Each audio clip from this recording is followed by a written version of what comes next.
RWBY has always been an interesting series to observe and study, not only because of its uniqueness in pulling from fairy tales and mythology, and using those to construct its own story, world, and characters, but also from a production standpoint, how a series from once a small indie studio can change as that crew not only gains new resources, tools, and artists, but also when that studio gets absorbed into a corporate conglomerate, and the mishaps that can ensue in the, corporatization. As the series has progressed, it's generally improved with each volume, save for one, Volume 5. And while I have become more forgiving of Volume 5 as time has gone on, it is certainly the weakest installment of the series.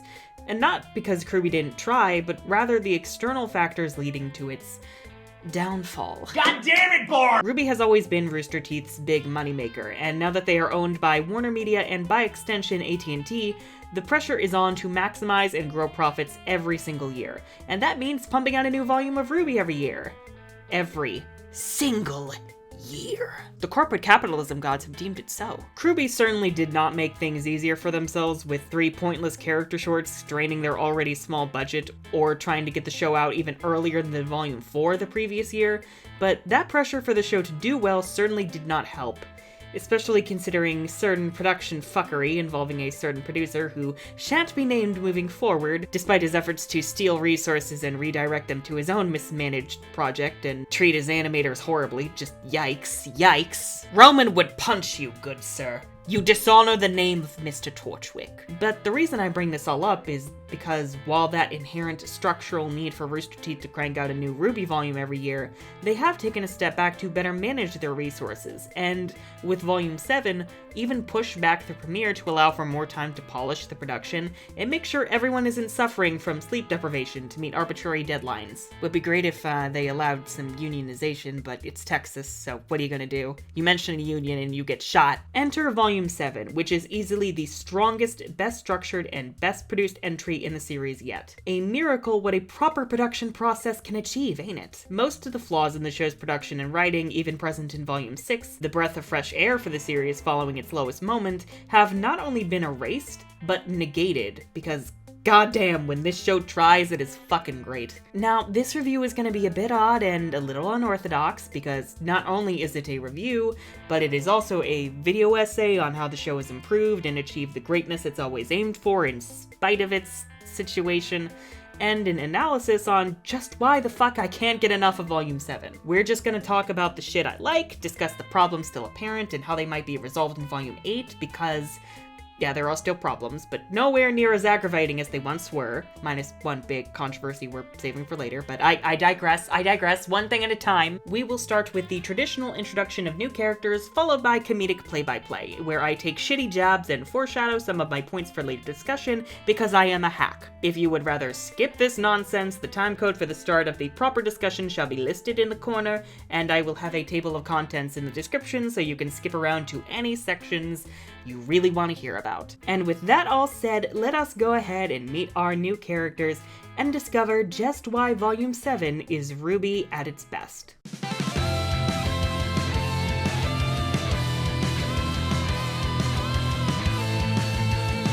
Keep dreaming about a better world. First, we have Pietro Polendina, one of Ironwood's top scientists who runs a pharmacy down in Mantle. He's not in the best health, but he's got a real heart of gold and is far more down to earth than anyone else from Atlas. Then we have the Aesops, an elite team of hunters in the Elysian military led by Clover Ebby. Or Ebby? I don't... Based on the Lucky Fisherman fable. He wields, you guessed it, a fishing pole, and also has a good fortune semblance, which makes him an excellent foil for Crow, for better or worse, again. Later. Much later. Second member of the Aesops is Harriet Bree, the hare from The Tortoise and the Hare, whose lightning speed semblance never quite allowed her to learn that slow and steady wins the race. Next up, based on the Vine and the Elm, are Elm Ederne and Vine Zeki, and not much to say about them, but I got a lot of love for Mero Ammon, the rookie of the Aesops, a dog faunus, and a precious boy who deserves the goddamn world. I would die for him. We're all on the same team now. Not that I'm happy about it. Oh god, I love him. Oh, he's also based on The Dog and His Reflection, aka the story where the dog drowns in a river after chasing his own reflection in the water. Neo, I love you, but you fucking stay away from my doggo boy. And last but certainly not least, Robyn Hill, based on the folk hero Robin Hood. She leads the Happy Huntresses, consisting of Fiona Time, Joanna Greenleaf, and May Marigold, and, as you've guessed, is more than happy to steal from the rich assholes of Atlas to help the people of Mantle. And I stan. The Happy Huntresses said be gay, do crime. But like, in the help the poor way and destroy the establishment way, not like in the steal the election way. I only intended to win the election. I had nothing to do with... Only? Throw all the chairs, Robyn. Throw them all. I shall dismantle the establishment board by board. Oh, and there's also the Winter Maiden Freya, who we all thought was connected to Nora backstory, but actually is not. But she's actually well written, even though there's not much to her. Look, it's a lot. We'll get there. We'll get there. Our story begins following the end of Volume 6, where our heroes have finally arrived in Atlas. With Mistral compromised, the team is certain that this is the safest place on Remnant to keep the Lamp of Knowledge, the city in the sky. But that might actually not be the best idea. I've never seen our forces deployed so aggressively before. Imagine Salem thought we were here, but we went to Vacuo instead. So Maria says, fuck to police. Manta 5-1, you are to make your... Jeez, lady, take a hint. And takes us to her eye doctor down in Mantle. Cybernetic optical implants? You adjust them every 10 years or so? With a cybernetic optical implant, I adjust them every 10 years or so. Old people are adorable. We all agree they're a thing, right? Like, they're totally fucking. Someone get a ship name going for this. But it is through Pietro that we learn that Ironwood's going through a bit of a crazy phase on the whole paranoid authoritarian thingy. But before we can press the matter further... Why, my dear, my daughter has all your action figures, including a shrine to...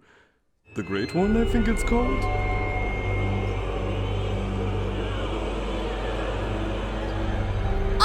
Praise the Great One! Penny, your reveal hasn't happened yet. Get back in the attic. The Great One shall be resurrected as I! And before we can provide a sacrificial offering to the Great One's shrine, Ruby and co have to save Mantle from some tiger grim, where they get help from an unexpected old friend.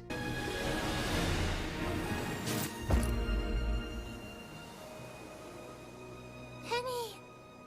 Of course, Ruby's in shock given her friend, came back from the dead over like a year in universe after being viciously torn apart on global live television. But ain't nobody got time for grief. Cause then we get arrested because how dare you save the pores? So the Aesops booked us because, well, we're unlicensed hunters and now we're being taken right to Ironwood to catch up. Stolen? Okay, yeah. It was stolen. As cute as I find Ironwood's amusement right here, what a fucking hypocrite this man is. So anyway, Ironwood has filled Penny, Winter, and the Aesops in all on the exposition we refuse to regurgitate because we have learned from Volume 5. And he gives us a PowerPoint on his plan called the Amity Project. Amity Coliseum, that thingamabob in the sky from Volume 3, will be modified to become a new CCT tower, launched into the atmosphere where the Grimm can't reach it, and restoring global communications between kingdoms so we can all send dank memes again. Memes shall be the road to peace. Or racism. Probably racism, quite honestly. But the next bit of his plan leaves everybody a little bit on edge. Why finally tell the people about Salem? Of course, Ironwood has a fair point on Oz's secrecy, but nervous with his assurance Atlas can handle the waves of Grimm that will follow the people's shock and terror, Ruby elects to keep some cards close to her chest. Oz? He's kind of, gone. How did he... We don't know. He told us the lamp can answer 3 questions, but all the questions were used up already. Cue the 100 videos about how Ruby's completely fair judgment call makes her the worst person ever, because I guess we should just trust a paranoid general who's always ready to reach his gun after nearly getting killed by the last headmaster we were supposed to be able to trust. But honestly, things go well for a while, as Team Ruby and co help out with the Amity Project, starting with... They are fucking queens! We secure the launch site and get accustomed to a new normal as everyone is officially given their hunter's licenses. Well, minus Oscar, because he is a child. But he's not even present for the ceremony. Yo, fuck this shit. Y'all better have saved him some cake. We also learn from Winter that she's been chosen to become the next Winter Maiden. Yes, it's funny and definitely red herring, but honestly, this scene is super emotional and fuck you, I love these two and I'm crying. But all is not well, as there is an election going on down in Mantle, and whoever wins the open council seat will be able to challenge Ironwood's authoritarian tendencies, and the two frontrunners are Robyn Hill, who wants to help Mantle, and Jacques Ashney, who just wants to line his fucking pockets. And guess who pays Jacques a visit for a generous campaign contribution? What if I said you could have your cake and eat it too? So election night comes and everyone's certain Robyn's gonna kick ass and win, only for Watts and Tyrion to carry out an Order 42 and... Nothing better encapsulates the back half of the 2010s than a mass slaughter in the midst of election fuckery. Oh, they really pulled an Iowa here, huh? We really should have stuck to paper ballots. But not only is Jacques named the new council member, but Penny has been framed for this slaughter, propagated by Watts spreading doctored footage, replacing Tyrion with frames of Penny taken from her previous missions around the city. Yay. Deep fakes. After this nightmare, things get far more tense, as Robyn elects to just go full chaotic good mode and take resources for the Amity Project and reroute them to help Mantle with their repairs, even convincing a lot of suppliers in Mantle to refuse doing business with the military, which Ironwood does not take very well. What's more important? Establishing communication to unite the world, or appeasing a few city blocks? Ew, oh, well, dude, they're still your people. You can't just force them to sacrifice for- I want Robyn Hill in custody. Yo, what the fuck? At least Nora was able to call out this bullshit. Mantle has had to bear a lot of the burden, yes, but... They're bearing all of it! You can't force people to fall in line! You'll just be trading all of these problems for the Grim! We stand. But Blake and Yang, knowing that Robyn is just trying to do the right thing, decide to tell her about the Amity Project. Meanwhile, Ironwood gets a letter. My father's first act. We've all been invited to dinner. This seems like a very bad idea, actually, in hindsight. Why did you bring your weapons?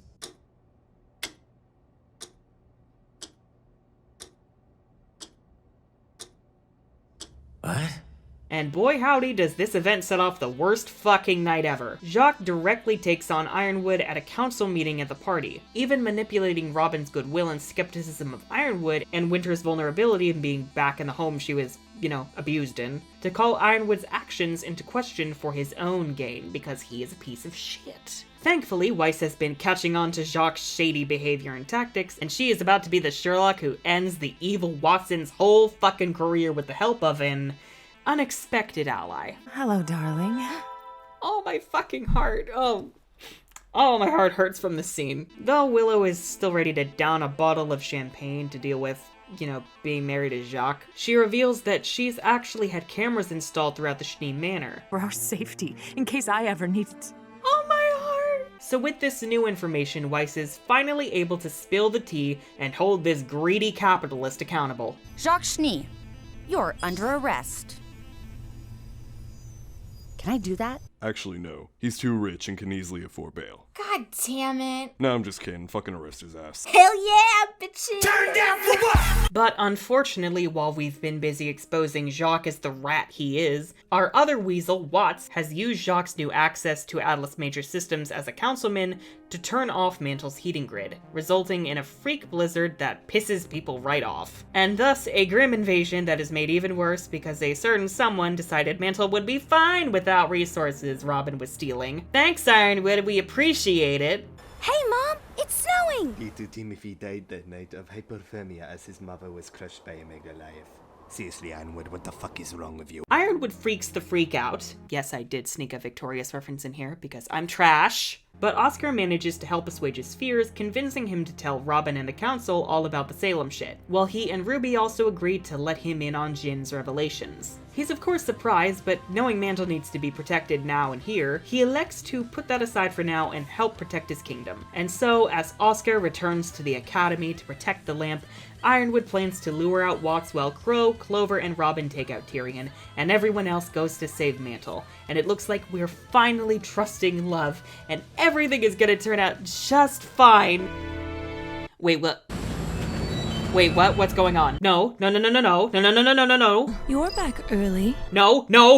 Tell me you found what we've been looking for. Oh, we are fucked. So Ironwood, with the help of Robyn, informs the people of Mantle of Salem, but thankfully, as he maintains his hope, everyone's actually kinda on the same page of telling Salem to go fuck herself. And so Tyrion is taken down very quickly in a rather Avengers-style move called by David, like literally the night before this came out. They're not even dust-infused arrows. Seriously, I half expected like an Avengers reference, you know, when like Hawkeye shoots at Loki and he catches it and puts on his smug face and it explodes. I half expected that with Tyrion, but then it didn't happen, so I was like, oh. That just makes Robyn's weapon that less cool. Like, sorry Robyn, your weapon kind of sucks. Where's that smile now? And Ironwood, after flaying his remaining human arm, the holy fuck, defeats Watts. I will sacrifice whatever it takes to stop her. Oh, I hope you do, James. This, children, is what you would call foreshadowing. And with the threat defeated and all the citizens of Mantle being evacuated to Atlas, it looks like things are finally back on track.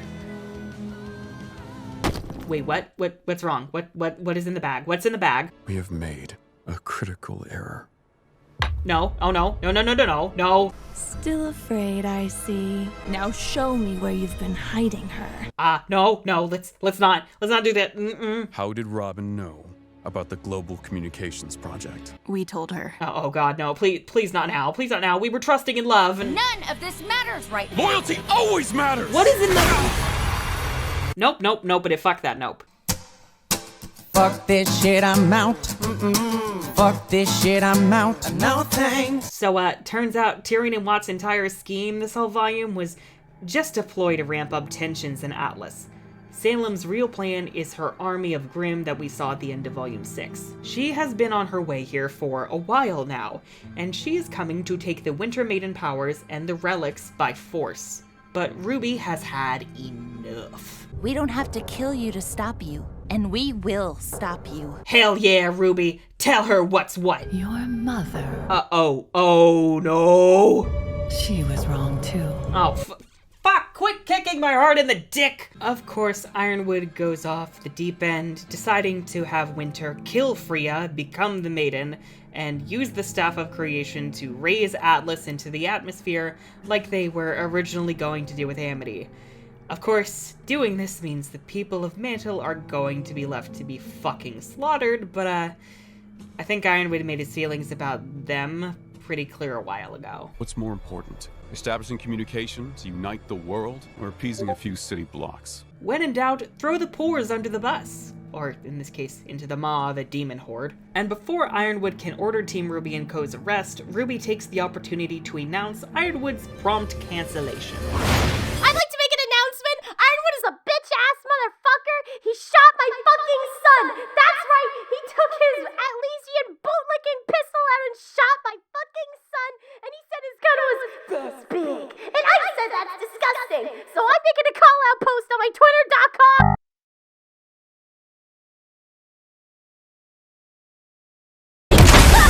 But Team RWBY ain't going down without a fucking fight, and so they take advantage of the Aesop's inability to learn from the fables they're based on and kick fucking ass! I'm not over the fact Weiss has finally won a fight. I am so proud of my daughter!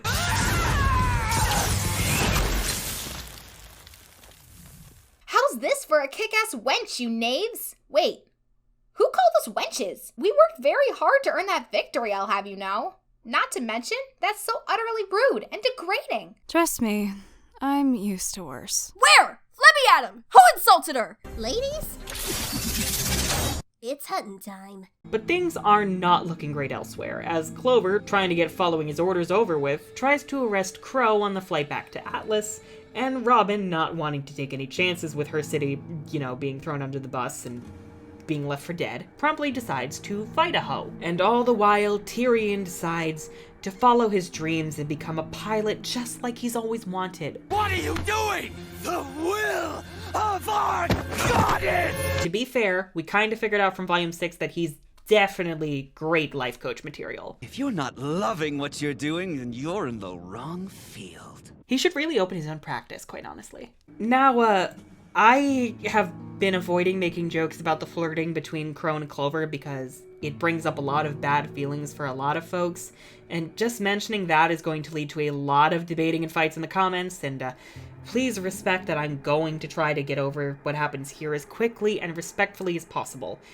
Anyone who can't stomach it, please skip to this time. So the airship crashes, allowing Tyrion to escape, and when it's clear Clover isn't gonna prioritize capturing the serial killer, but rather continuing to try and arrest Crow, leading Crow to stupidly decide, because he is the Scarecrow, to team up with the serial killer, and it goes about as well as you would expect. Crow is framed for Clover's death, and oh boy, this has led to a lot of problems, oh boy! Moving on from that, Oscar is missing, but before Team Junior can check the local malls to see where he went therapy thrifting again, we discover it is actually Neapolitan. Oh, hell yeah. But it does not go well, as Neo manages to escape with the lamp, even making Ren cry in the process. When I wanna say I love you, I'll say, fuck you! Bye, bitch! Stop! At least she's got a killer penguin impersonation. Way better than these clods. But deciding he's finally going to become plot relevant after a few genuinely good scenes in the second half of the volume, Oscar resolves to do the next right thing and try to convince Ironwood to do the same. And you know what? Ironwood has really come a long way in trusting in other people, and in doing the right thing, and trusting in love rather than fear, and he decides to open up to Oscar and... well, then, I was rooting for you! We were all rooting for you! How dare you! Learn something from this! And so, while Oscar falls for, 5 years, Winter and Penny rush to get to Freya, only for an uninvited guest to rock up. Oh, fuck you, Cinder. That was an expensive door that the Mantle taxpayers had to pay for. Thank you. But I will admit, I did love the dramatic flair. Wonderful use of horror movie framing. God, this show is so good at horror. And so Cinder, with her fall maiden powers, decks Penny and Winter, but before she can take the Winter maiden powers... You had your time in the sun, but now I'm afraid your time is up. Okay, Boomer. Don't fuck with your elders, I guess. Freya's powers go berserk as she tries to protect herself, and when Penny winds up trying to comfort her and talk to her... What's your name? It's Penny, ma'am. Penny. Are you the one? Look, I have the Winx Club soundtracks at my disposal. I'm gonna fucking use them. I'm gonna introduce you to beautiful music. Okay, I'm sorry for blessing your life. I'm lying, I'm not sorry. You know my brand. But while Winter holds off Cinder and gets her ass kicked, Penny winds up. Winter Maiden powers unlocked! I'm a real girl now! Die, Miss Fall! Oh, and also Winter with her hair down. Special Operative Schnee in need of immediate medical assistance.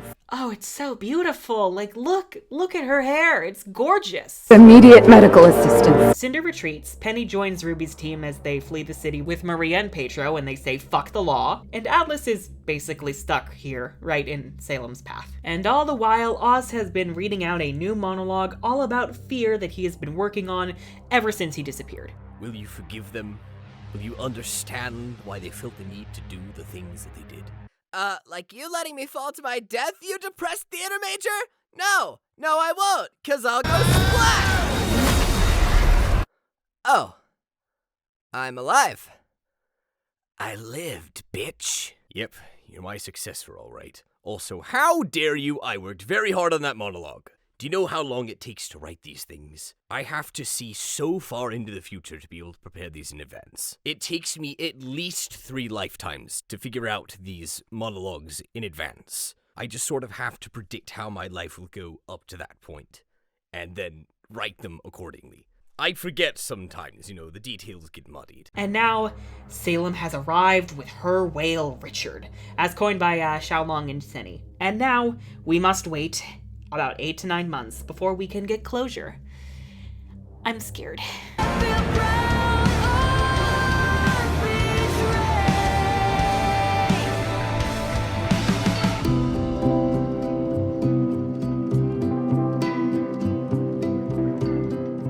Since the big contention around RWBY is pretty much always its writing, let's get the presentation out of the way first. And unsurprisingly, RWBY's animation has stepped up in quality once again. Not only have the character movements and modeling improved, but in terms of design, environments look far more lively and pleasing than ever before. Specifically, the city of Mantle is by far the best locale of the series, not only in terms of world building but also design, in the dirt and grime of its streets and the destitution of many of its residents, coupled with a constantly darkened sky. The heavy teals and blues contrasted against the warm orange light of the buildings and the heating grid. Mantle's struggle as a city rife with poverty and scarcity truly helps it come to life unlike any previous setting in Remnant. Part of that is also helped by the improvements in lighting overall. Though the colors thankfully never fade from view, Mantle is oppressed by a heavy gloom, exacerbated by the alarms whenever it's under attack by Grimm, which light the streets in crimson. Even the integration of 2D assets and stills, which we've all lambasted Volume 5 for overusing to compensate for the lack of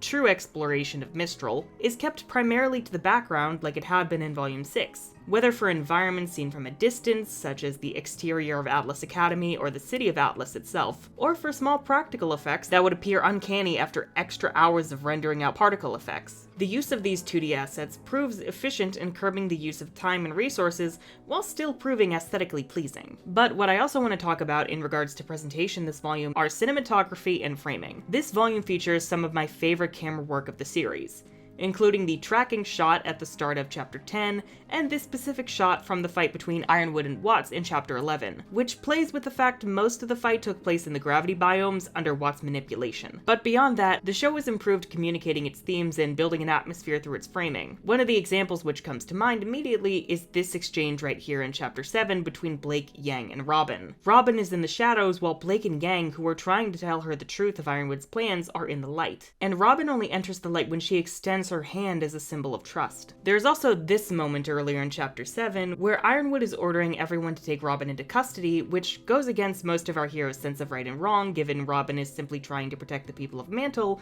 who Ironwood is throwing under the bus without hesitation. Here, Crow, Nora, and RWBY are left of Ironwood in the frame, on his human side, while Clover and Winter are on his metal side. Everyone is visually represented on the side that they fall on, the more human, empathetic approach that wants to reach out to Robyn, and the cold, militaristic side that believes in following orders at all costs. But Ren isn't visible in this frame and catches RWBY and especially Nora off guard with his response. Yes, sir. Ren, who was incredibly worried about how the team can ever hope to defeat Salem and convinced his emotional vulnerability will always lead to disaster after the slaughter in Chapter 6, is clinging desperately to Ironwood's lead. He's not fully committed to his vision, as we see in the finale, but he is at a crossroads between vulnerability and militarism, which has me very worried for him going into Volume 8. You might also notice the direction of scenes is much stronger this time around, best exemplified by the opening sequence of Chapter 5. Very quickly, we are caught up with how everyone has adjusted to the new normal of life in Atlas before it's ripped away from them, and are given seeds of future conflicts and plotlines, such as the dynamic between Weiss and Winter, Oscar training with Ironwood, and John looking damn fine with that new haircut.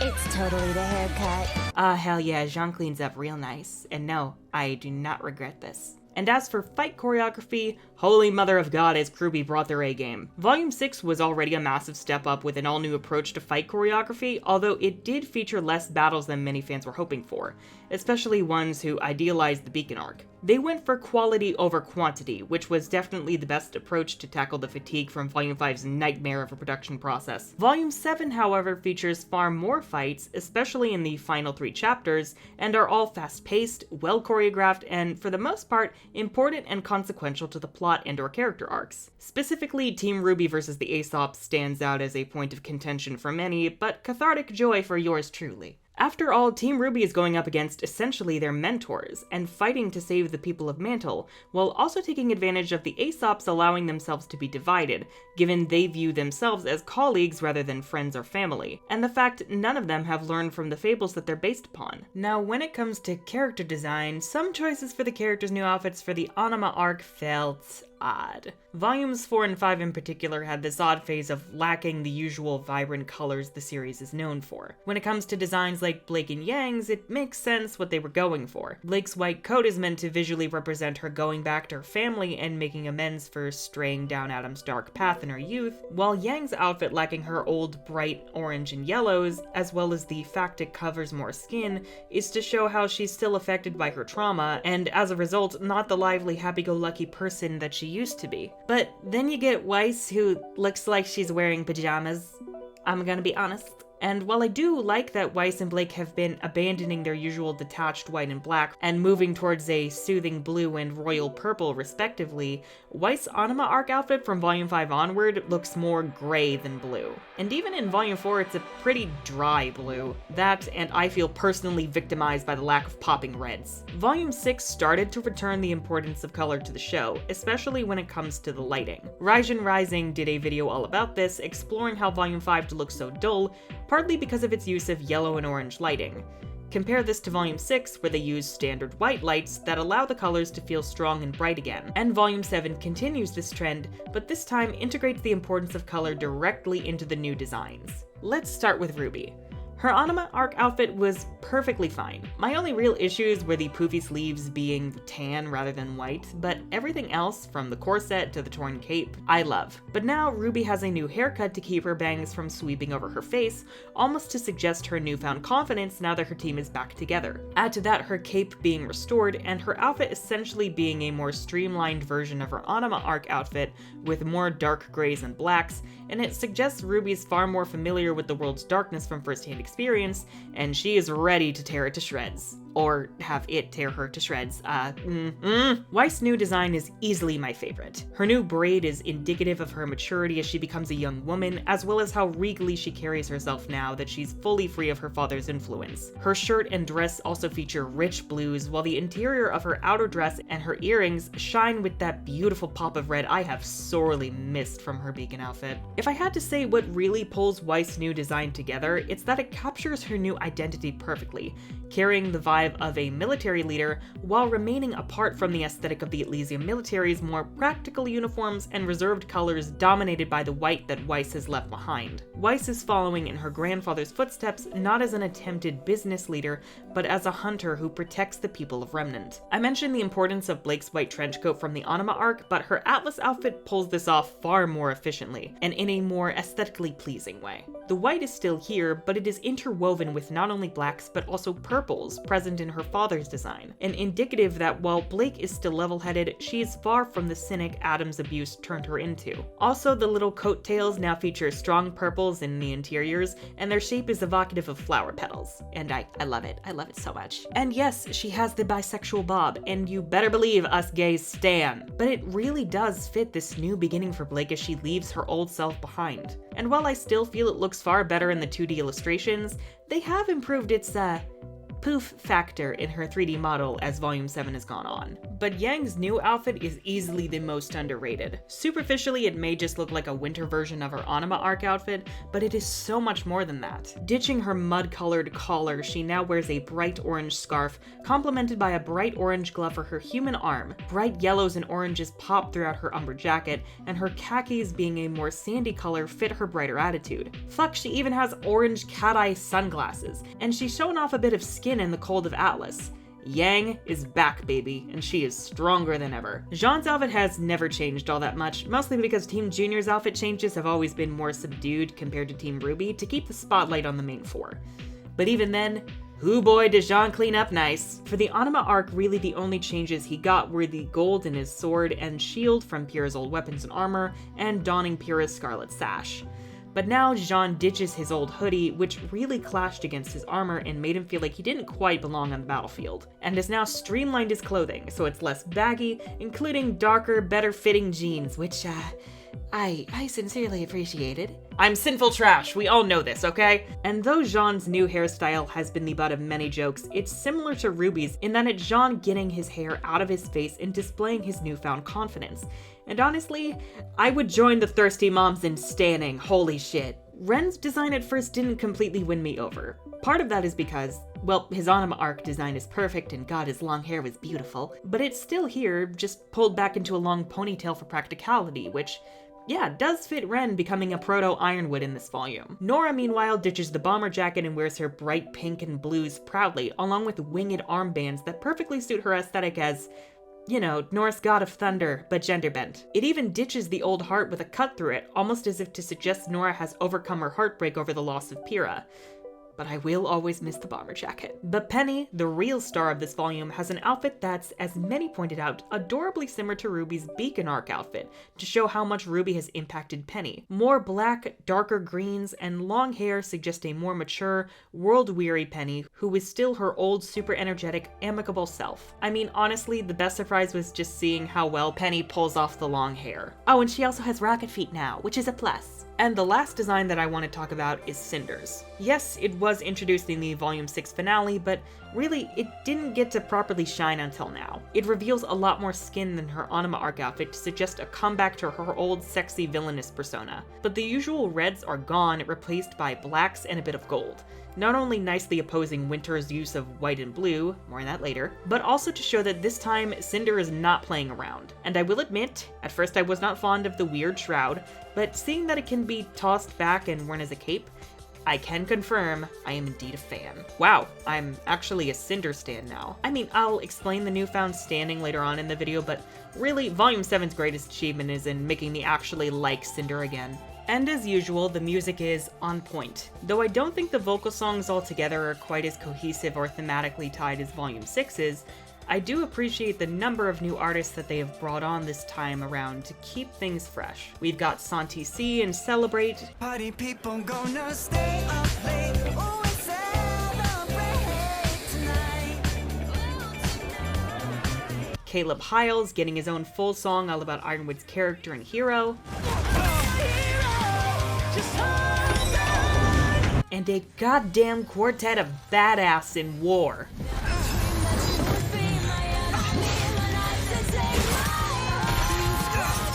Many might remember Adrienne Cohen from her duet with Casey in Nevermore from the Volume 6 credits, and it's nice to have her back in War, but also present for this are Dawn M. Bennett, who actually voices Elm, and Erin Riley. And might I say, the harmonies between these four queens is divine. And discussing the songs more in depth, at least from a story perspective, it is very fitting that the first 5 entries are much more lighthearted and upbeat. Touch the Sky accompanies the reveal of Team RWBY's new outfits and the return of their landing strategies as they feel more confident and optimistic than ever before. It's this renewed sense of purpose, this feeling that we've survived our demons and are starting fresh, that makes Touch the Sky so perfect for this moment. Specifically for Blake and Yang, this is the kind of new beginning that they absolutely needed after Volume 6. Brand New Day, Celebrate, and Let's Get Real follow in that vein of enjoying the present and remaining optimistic. The latter two especially are the perfect party songs. And Let's Get Real specifically captures Nora's wish for Ren to calm down and allow himself to feel happy and secure, probably pursuing a romantic relationship with Nora. The tone shift comes with Hero, where we have Ironwood saying that he's willing to do whatever it takes to achieve his goal, which he believes to be in the best interest of the people who hate him. Call me a monster, call me heartless, but I'm still going to put my life on the line for you. And ironically, it foreshadows the dark depths that he's willing to go to, believing that they make him a hero, sacrificing everything, when really, he became the monster that he wants to stop. War is the sharp turn into darkness, encapsulating the divide between Team RWBY and the Aesops. Truly, Team RWBY looked up to the Aesops. They represented everything they wanted to be as huntresses, and to see the Aesops willing to follow Ironwood's orders and throw Mantle under the bus is absolutely heart-wrenching. But more than that, it's infuriating. And that's exactly what War is. It is Team RWBY's righteous fury as they go full force to take down the Aesops and make sure Mantle is safe from Ironwood's plan. Until the End is shaping up to be my new favorite slow ballad from the series, probably because of how refreshing it is. And for good reason. This song was not written by Jeff like usual, but rather written by Casey, which explains why structurally it feels so different from the other slow songs that follow Jeff's usual formula of verse, chorus, bridge, etc. Until the End really carries the vibe of a tragic song that plays during the darkest hour of a movie, and the lyrics communicate that. It is our lowest moment when we realize just what's happened and how bad things are, The fight against Ironwood in the Aesops was almost dreamlike, but now we're waking up to find a very real nightmare in our wake. And Fear continues that, not as a villain song, not at all. Instead, it is a warning of what fear can do to you and asking what you'll do if not, but when you are in its clutches. It is the polar opposite of trust love, which is similar as a message about the power of trusting in others, and a warning of what happens when you abandon that trust. And as always, Alex Abraham delivers on the score. Character leitmotifs are interwoven for significant moments, and some of my favorites include the choir for Penny and Winter versus Cinder, the slower rendition of Trust Love for Blake and Yang's talk in Chapter 7, and pretty much any horror movie stings, because holy shit, the show is good at horror. The sound design, likewise, is top-notch. It works so perfectly that you don't even notice it, which actually is the goal of good sound designers. I'm gonna throw up all the names for the audio technicians, be they sound designers or Foley artists, but congratulations, guys. Holy fuck, y'all are sound wizards, and you are very much appreciated and deserve more love. Now, as a whole, Volume 7 is tricky to talk about, not only because anything I say can and will be used against me to expose me as the dumb hoe screaming into a blue Yeti mic on YouTube, as I've always been clear I am, but also because technically the story of Atlas is not yet complete. Each arc is basically a full season comprising 3 volumes. Season 1 was Beacon for volumes 1 through 3, Season 2 was Anima for 4 through 6, and now we are on Season 3, Part 1. You know, even despite the fact that sometimes people on RWBY will refer to the volumes as seasons, I don't. My interpretation still holds, death of the author. And volumes 7 and 8 and kinda 9 are more connected than any other volumes, considering RWBY was able to greenlight all 3 together, presumably all being for the Atlas arc. I mention this because character arcs usually are introduced at the beginning of each arc and fully resolved either in the middle or final volume. Take Yang, for instance. Volume 4 introduced her struggle with her trauma following the fall of Beacon, transitioning into her tackling her abandonment issues surrounding Raven in Volume 5, and then defeating Adam, the one who caused this devastation, in Volume 6, as well as mending the rift between her and Blake. It all culminates into Yang's Anima arc, allowing her to now fully move on in Volume 7 and own this more patient, matured version of herself. Her joy and vitality from the Beacon arc are back, but as Tai emphasized to her, she now thinks her actions through and fights smart instead of just going Super Saiyan immediately. So here in Volume 7, we are essentially seeing the start of the arcs we can expect to be seeing across the Atlas arc. But even then, these character arcs are far stronger now than they've ever been, while characters with not much to do are given flat arcs to help other characters through their journeys, or just directly influence the plot itself. These characters being Jean and Team RWBY, minus Ruby. Your mother said those words to me. Yeah, Ruby's arc is, it's gonna hurt. A lot. And aside from character arcs, the emphasis on one core theme explored across the volume appears leagues more intentional here than any other volume, even Volume 6. It has a strong plot, great pacing, and plenty of intrigue and emotion to deliver the most well-constructed story of any volume thus far. At long last, RWBY is at the level it has aspired to be for so long but never quite achieved until now. Now, it's not perfect, of course. There are some decently sized issues with Volume 7 because, surprise, surprise, media made by imperfect humans is itself imperfect. And there is one rather large issue that can really kill it for some people, but even taking all of those flaws into account, Volume 7 is still the strongest volume by far and is currently my favorite. And rest assured, my disturbingly skeptical children who will scream at me in the comments about how RWBY has brainwashed me since Volume 6, we will discuss the problems. To help RWBY improve, of course, not to portray them as evil and petition for their deaths in the public square. No, that would be stupid. Now, the big conflict of this volume isn't really against Salem or Cinder and Neo or even Tyrion and Watts. Rather, it is a conflict between the ideologies of our main team versus that of the military. That being RWBY's emphasis on compassion and building coalitions founded on mutual trust and respect, and Ironwood's approach of, fuck you, I'm gonna shove you aside and get what I want, and I'ma shoot everything until it dies, including children. Along with that, you also get the freedom amongst RWBY's faction, as we're going to call it because goddamn there are just so many people. General, exactly how large do you think our dining room table is? But that's actually not a problem anymore. No, actually, they balance the characters just fine now, thank God. To voice concern in opposition to RWBY's ideas without outright insulting her or fearing retribution. They are a group. They are a collective, but they are all still individuals working together towards a common goal. Contrast that with the Aesops in Winter, who follow Ironwood's commands without hesitation and stamp out individuality. You could have asked us some questions first.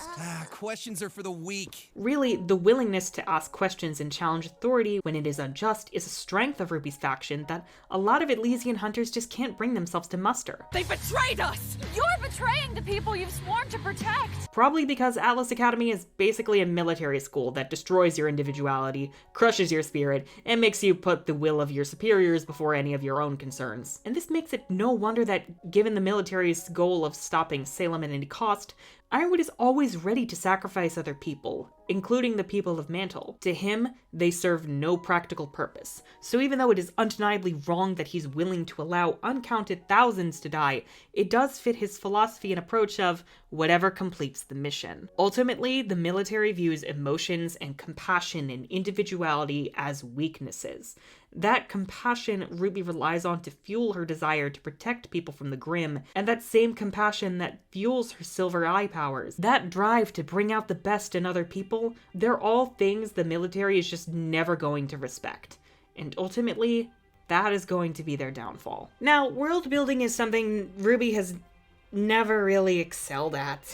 It's been fine for the most part, and it functions, but certain places like Mistral really suffered from the lack of resources to explore the city. We heard about it being a culturally diverse place that has a unique vertical architecture, a wonderful East Asian inspiration, and apparent class division similar to Atlas, with the poor living towards the bottom of the city and being oppressed by the upper echelons, a hotspot for the black market, and even based on Ba Sing Se, worst fucking city ever. But none of that got a chance to shine. Really, Volume 6 is more of an exploration of Mistral than Volume 5 ever was. It is through Cinder's story that we see the crime-ridden slums that Volume 5 just did not have the time to explore. We will never be able to retroactively fix the fact that Mistral got screwed. And even Argus, while visually intriguing, didn't get much to work with either. But goddamn did RWBY pull out all the stops to make Mantle the best locale of the series yet. Don't get me wrong, I would rather die than live in Mantle, but it's because of how much it fucking sucks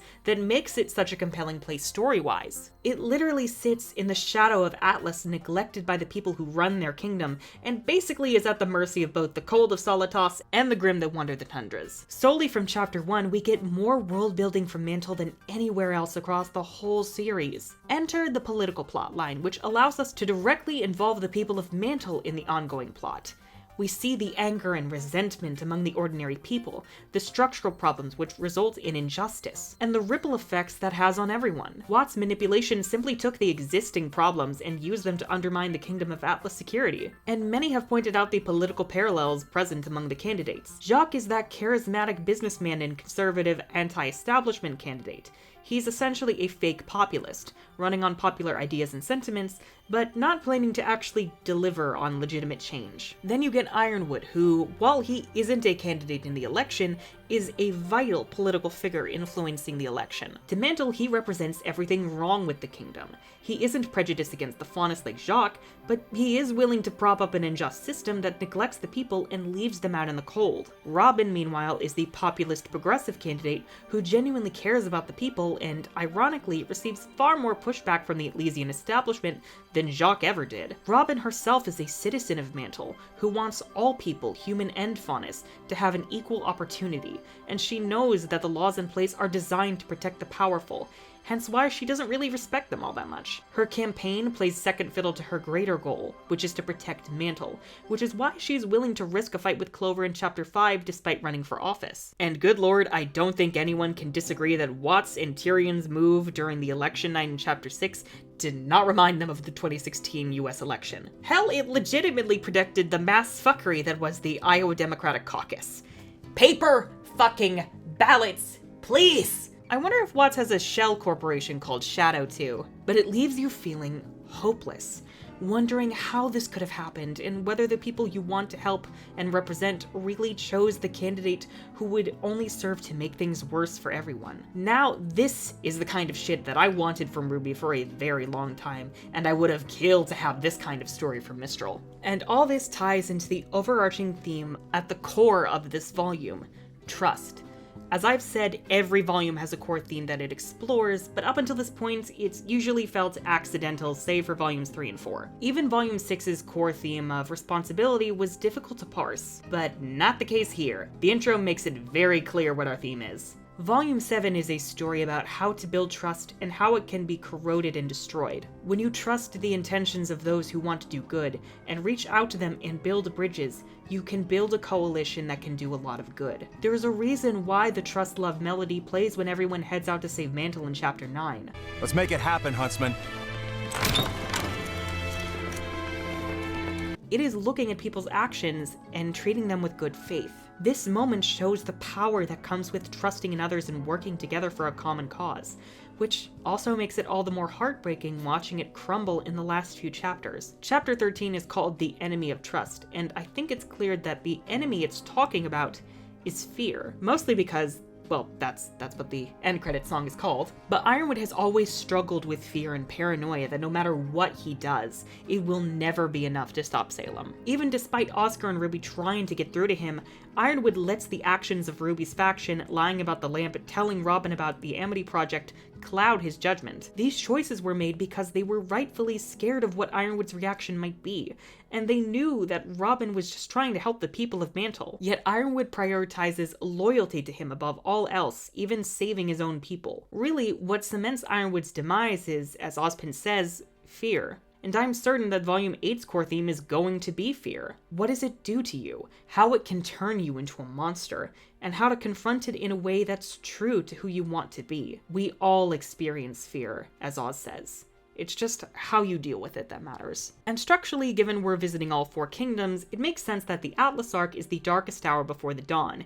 It is a long-awaited confrontation with our big bad that will result in our most devastating defeat and loss of the series. Haven was a triumph so that Atlas would hurt so much more, where we discover firsthand that Ironwood's approach of brute strength is going to completely and utterly fail. And we need to change our approach somehow if we have any hope of winning this war in vacuo, and possibly once we return to Vale. Whatever happens, it is going to be a long, dark, and cold winter.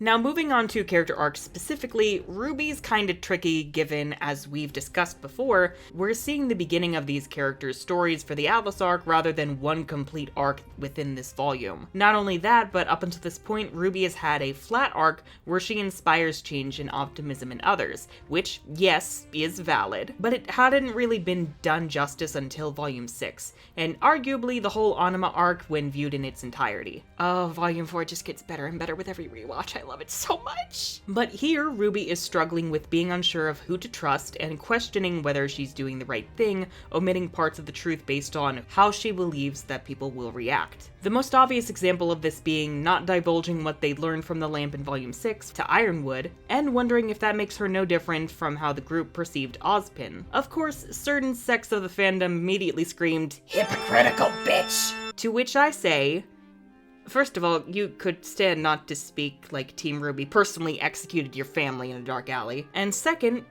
yeah, hypocrisy was the intention. But not to say that RWBY is a bad person, but rather to examine the gray morality of the situation the characters find themselves in, and by extension, whether they were right to be so harsh and damning of Ozpin. Yes, this is a call out to my contributions to the shady Ozpin narrative, and honestly, all my old bad hot takes from what we'll call the quote-unquote edgy years, where I tried to fit in with fellow commentators by being as unjustly harsh on the show as possible, even when I was, as it were, dead wrong. Like, wow, I just did not get Blake's character pre-Volume 5, and that is a yikes from present me, Chief. But as for Ozpin, there is undoubtedly massive amounts of trauma following not only what happened between him and Salem following his first reincarnation, but even the fact he came back to a ruined world from death in the first place. He essentially had the fate of an entire world thrust upon his shoulders, and when he came clean to his beloved, she doubled down on genociding the infidels, and even murdered him and their children when he tried to leave. And on top of that, a few lifetimes of alcoholism to cope,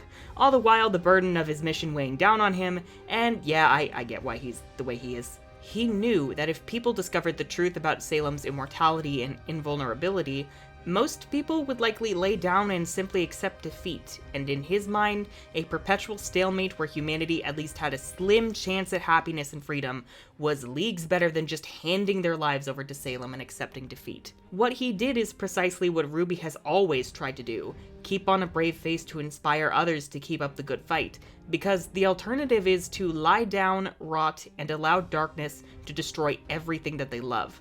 And as the Brunswick arc taught us, that is unacceptable. And we now know how unstable Ironwood can be as a leader. We know his go-to is to rely solely on brute strength and nothing else, and most of the time that ends in disaster. Had RWBY told him about Salem, I doubt it would have changed much. Hell, she and Oscar agreed to tell him the truth before she had to go save Mantle, and Ironwood seemed fine until Chapter 11. Whether RWBY made the right call is mostly irrelevant, though I still stand by, yeah, she did. She made the right call, at least to me, because it is the exact same thing I would do in her shoes. And with Salem's revelation about Summer, I think we're going to be seeing what every main character with a flat arc must face. Doubts within their beliefs. A challenge to shake them and see whether their ideals stick, or whether the change they've inspired in others can be undone. That's all to say, I very much enjoyed seeing RWBY tested in this volume as she questions her approach and principles, and I look forward to seeing where her story will go in the next 2 volumes. And I am anticipating it is going to be depressing as fuck.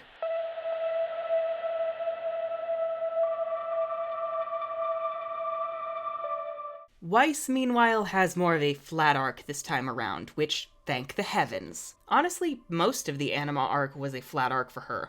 All of her development was back during the Beacon arc, Volume 4, and the start of Volume 5. You know, the development most of the fandom stands and praises her for as she realizes how awful her behavior is, as she slowly undoes the brainwashing ingrained in her from her father's abuse, as well as the general air of superiority shared among the Elysian elites. Which they're right to, she's fucking amazing and I love her. Help them seize the means of production! Volume 4 sees Weiss taking these changes to heart, vocalizing them, and taking a stand against bullshit wherever it reveals itself. And when she loses the title of heiress as a result, she just busts out to find her sister and find a new way forward. Her fight with the Lancers and Dread in the Air is the end of this arc as she proves her ability to stand on her own as a huntress. And it is after this that Volume 5 really did not know what to do with her. I brought this up because for a time, Volume 5 did kinda succeed in giving Weiss a flat arc and helping Yang deal with her abandonment issues and take a moment to self-reflect. But then it fucked it up by not focusing on that dynamic between them in the more the merrier, or just Yang's issues on their own, but shoehorning in this stupid fucking rivalry between her and Vernal where it's like,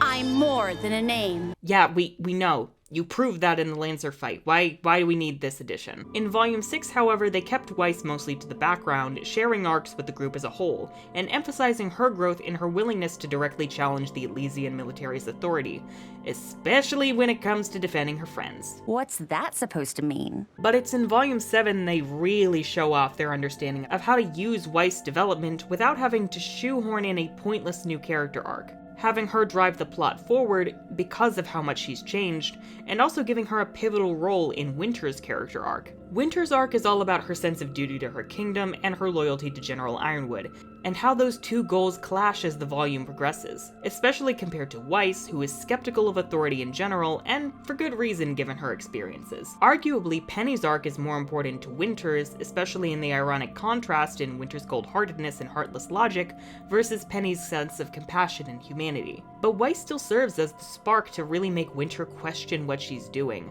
the one that can break through the ice around Winter's heart. And Winter, meanwhile, emphasizes to Weiss just how much she has grown and chosen her own path through life. In fact, her entire family does. Seeing how sad and broken her mother is, not only is it one of the most well-written and emotionally potent scenes in the series, but it also drives home that Weiss has made the right choice in leaving this life behind. One of the DC Comics issues actually explores a side story during Volume 4 following Weiss and Willow, and to me at least, it portrayed this idea that while Willow knows that allowing Jacques to abuse and manipulate his children is wrong, she might also be jealous of Weiss' ability to be strong and break free, unlike her. And that is no shade on Mama Schnee, I do love her and feel for her. Her admission of installing cameras throughout the manor is not only a sign that she isn't the idiot people make her out to be, it's also just a general punch your heart in the dick moment. You haven't come back to stay, have you?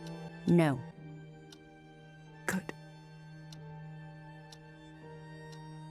But I think ultimately Willow is a mirror image of what Weiss could have been had she remained complacent in her father's misdeeds, while Winter is a version of Weiss that sought some other external authority figure to replace their outright abusive one found in Jacques. If Weiss is going to have an arc going forward for the Atlas arc, I think it's most likely going to be in re-examining her dynamic with Whitley. Honestly, I kinda get irritated by both Whitley haters as well as full-stop Whitley apologists. Like, of course Whitley is a victim of abuse just like his sisters. Does not justify his cruelty at all, but it does explain it, and I believe the pressure he's been put under by Jacques to basically be his carbon copy successor, and all the gaslighting and manipulation that comes along with it are entirely valid. However, I more often see Whitley apologists who agree with me to some extent of Whitley being a victim, but they take this to a disturbing extreme where they blame Weiss and Winter for leaving him alone, as though because Whitley is a victim, that somehow invalidates what his sisters went through, when really they're all victims who found different ways to cope, and two of whom escaped, while the last was forced to conform to his abuser's worldview. What Whitley really needs, now that Jacques is out of the picture, is a sit down so he can just let out how he feels in a safe environment, where his pain is treated as valid, but he's also expected to know and do better. Go watch this video by Innuendo Studios, it's great. This actually happens a lot with real-world abusive households, where siblings are turned against each other by their parents, especially against older siblings who may be the abusive parents' favorites, or eventually escape and are forced to leave the younger siblings behind. I mean, Whitley is basically Kai, the boy who is kidnapped and corrupted by the Snow Queen, which makes Weiss Gerda, the sister who must save him. And yes, I did insinuate Jacques is partly the Snow Queen. Part of the fun of RWBY is realizing how many different fairy tales can apply to the same character. And that's not even going into how abuse from a person like Jacques differs for a daughter versus a son, or the youngest child versus the older siblings, but suffice to say I am a huge fan of the Schnee family drama that has been going on, and I am equally as invested, if not more, in seeing in how much this family can be salvaged, if at all. Oh, and Jacques being a sniveling piece of shit? Yeah, I love that. I remember saying I was let down by how underwhelming he seemed to me in Volume 4, and I kinda just want to slap my past self upside the back of the head for that. Like, of course he isn't gonna live up to the monster we all built him up to be in our heads during the Beacon arc. Most of the time, abusers themselves are broken people who might have even experienced abuse themselves. Just look at Adam. But that does not erase or minimize the very real fear and trauma Jacques inflicted upon his children, and in fact, it makes him an even more insidious antagonist in this volume, and thus makes his downfall even more glorious. We stand rich assholes being held accountable.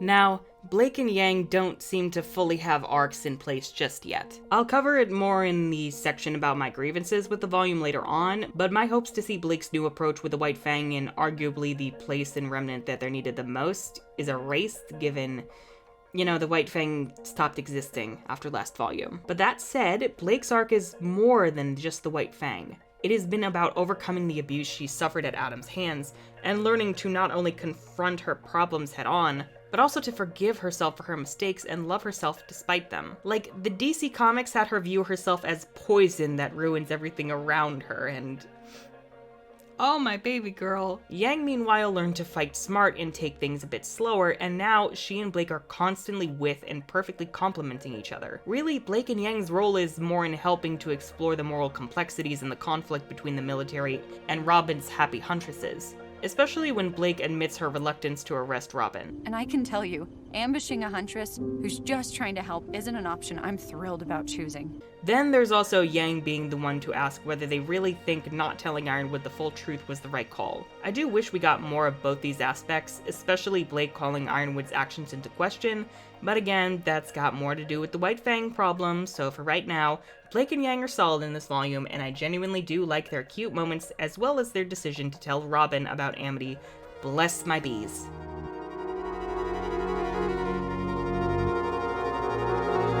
Now, many have expressed, to put it nicely, concern over Team Junior's role in the story since the Anima arc's beginning.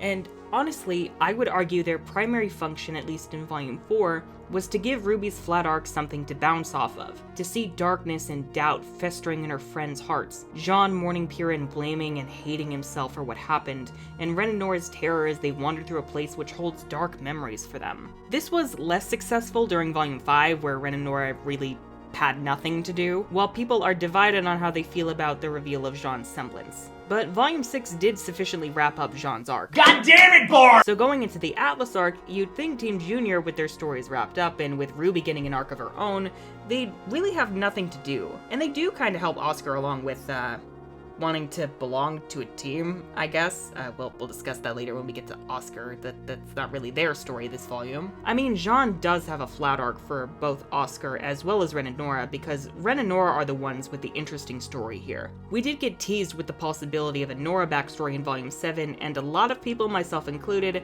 thought it might have had to do with Freya, but well, that's dead now. But honestly, we didn't really need it, because Nora's story is satisfying enough on its own. Really, Nora, like Blake and Yang, plays up the conflict against Ironwood in the military, specifically whenever they so much as consider neglecting Mantle just a bit more. And this leads to the conflict between her and Ren, as Ren's fear of his emotions and vulnerability leading to disasters primes him to taking a shine to Ironwood's cold-hearted approach. Hell, Ren is kind of an Ironwood in the making right now, and I think it would be interesting seeing this conflict come to a head in Volume 8, where Ren is forced to choose: stand by his friends, or join Ironwood's desperate bid at escape.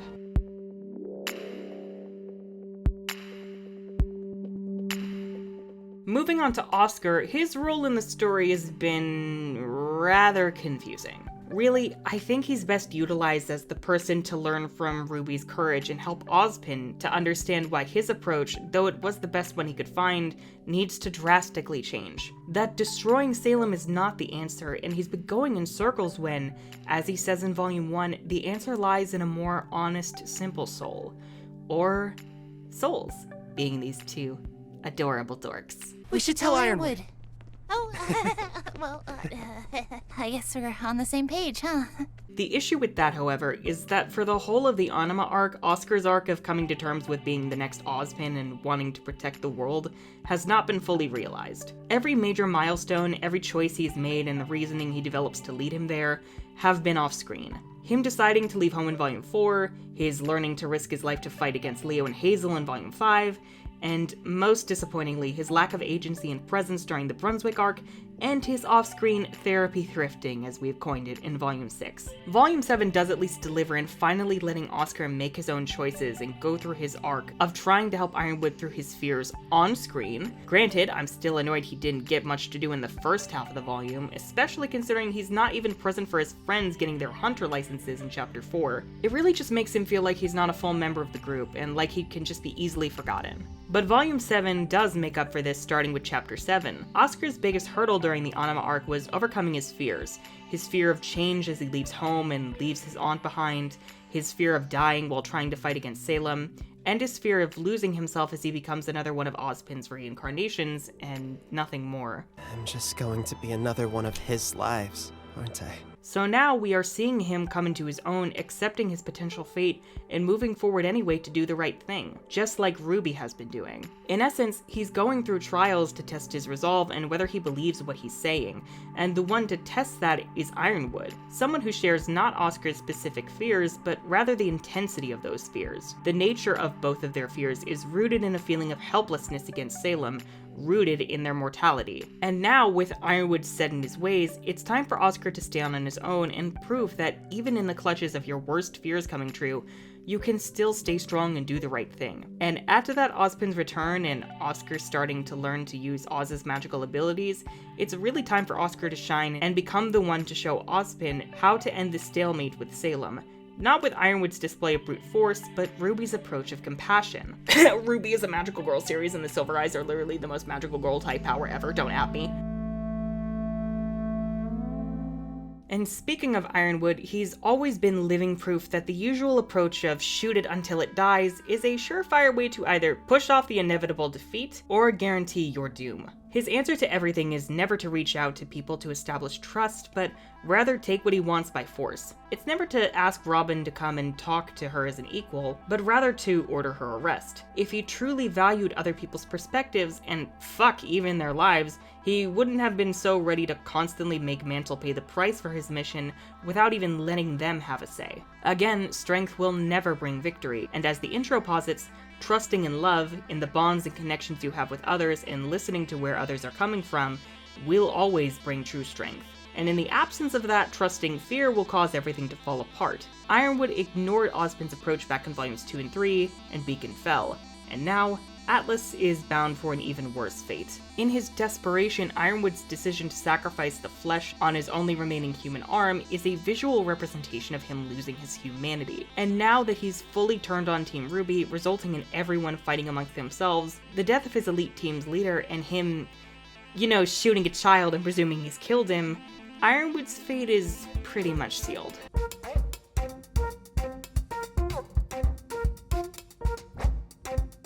The Aesops, meanwhile, are presumably what Team RWBY could have become had they never gone through the hardships they experienced from and after the fall of Beacon. It's not only that the Aesops view each other solely as colleagues rather than friends, although that is very important, but it is also that each Aesop, aside from Clover, directly parallels Team RWBY, not only in terms of abilities, but also their personalities and flaws. Harriet's probably the most obvious example, given both she and RWBY are speedsters. Though funnily enough, the fact Harriet points out that RWBY's semblance is more than just superficial observation of super speed is a hilarious proxy for the fact Harriet is all about the superficial idea of being a huntress who fights Grimm and nothing more, while RWBY is the one who makes the hard choices in going against orders and being willing to be vilified to save the ordinary people in Mantle. Plus étant vous, RWBY, plus étant vous. Elm and Vine, meanwhile, can be easily seen as the Aesop's answer to Bumblebee, though oddly, not romantically. Elm and Vine complement each other perfectly in battle, Vine's agility and more observant nature compensating for Elm's brute strength and hot-headedness. But again, their view of each other solely as colleagues allows them to be divided and conquered during the Chapter 12 fights, whereas Blake and Yang are constantly working in tandem, literally so close they're able to read each other's moves in real time and formulate a winning strategy without even needing to discuss it verbally. And individually, Elm is the fiery warrior Yang used to be during the Beacon arc, always thinking with her fists, or in Elm's case, her hammer. In that sense, it is absolutely gratifying to watch Yang outsmart Elm, destroying the floor and thus making her unable to root herself to use her missile launcher. And even when Elm is ready to throw herself about 50 feet to use the launcher, Yang finally activates her semblance and sends Elm flying so that both Yang and Blake can take her down. So brilliant! Vine's a bit odder to talk about given we get less of him as a person. Superficially, he's much more calm and laid back like Blake was in the Beacon arc, and upon closer inspection, Vine is rather apathetic about, the people he's supposed to protect. I'd like to remind you all that the real mission here is ensuring the successful launch of the communications tower. But Vine's apathy is actually rooted in his pessimism and cynicism, which are actually kinda understated, not readily apparent until you look a bit closer. In trying to save everyone, we left ourselves most vulnerable. When you think about it, Vine is what the fandom misinterpreted Blake to be during the Beacon arc, a pessimistic cynic who doesn't really care about anything, and even then, Vine is far more insidious. The only reason Blake acted the way she did at first was because of what she went through, seeing her parents abandon the cause for faunus equality, followed by Sienna and especially Adam warping that mission into one of needless violence and bloodshed. And that's not even touching on Adam just using the cause for his own subconscious lust for power and control as he slaughters other faunus who so much as disagree with him. All the while, it's Blake trying to survive. It is an instinct that she developed because without that, she probably would not be here. Vine, meanwhile, just does not care. This is a job for him in following orders, and nothing more. If a city has to die for his boss Ironwood to be satisfied, so be it. In his mind, it's not his job to care about what happens to the people he disregards. And then we have Marrow, the good boy who kinda knows what he's doing is wrong, but goes along with it because what the fuck else is he going to do? We're not actually going to slug this out, are we? Because Marrow is the runt of the litter, so to speak, and because he often tries so desperately to prove that he belongs with the other Aesops when they make fun of him. Yeah? Think I've got some liabilities, Elm? Your brains, for one. Oh. It's no wonder he's so conflicted. Marrow has a heart of gold, but he's not thinking clearly about what he should be doing. If his goal is to help people as a huntsman, which it most certainly is given he's the only one in Chapter 4 who explains the mission board and offers a more low-key mission to actually directly help the ordinary folks in Mantle, you know, before Elm pushes him for a more bombastic, dumb mission. We need someone to escort children to pre-primary school down in Mantle. Next! Then Marrow needs to sit down and ask himself why in the fuck he's going along with Ironwood's orders. And in that case, his arc for Volume 8 could be very similar to Weiss's arc during the first 4 volumes, in his questioning of authority and examination of his behavior and wanting to do better. I mean, Marrow is based on the dog and his reflection, and Weiss' character is basically intrinsically connected to Mirror's and this reflection of her idealized self that she's had to kill. So really, I think if there's anyone who can help Marrow take a good look at himself and do better, it's Weiss.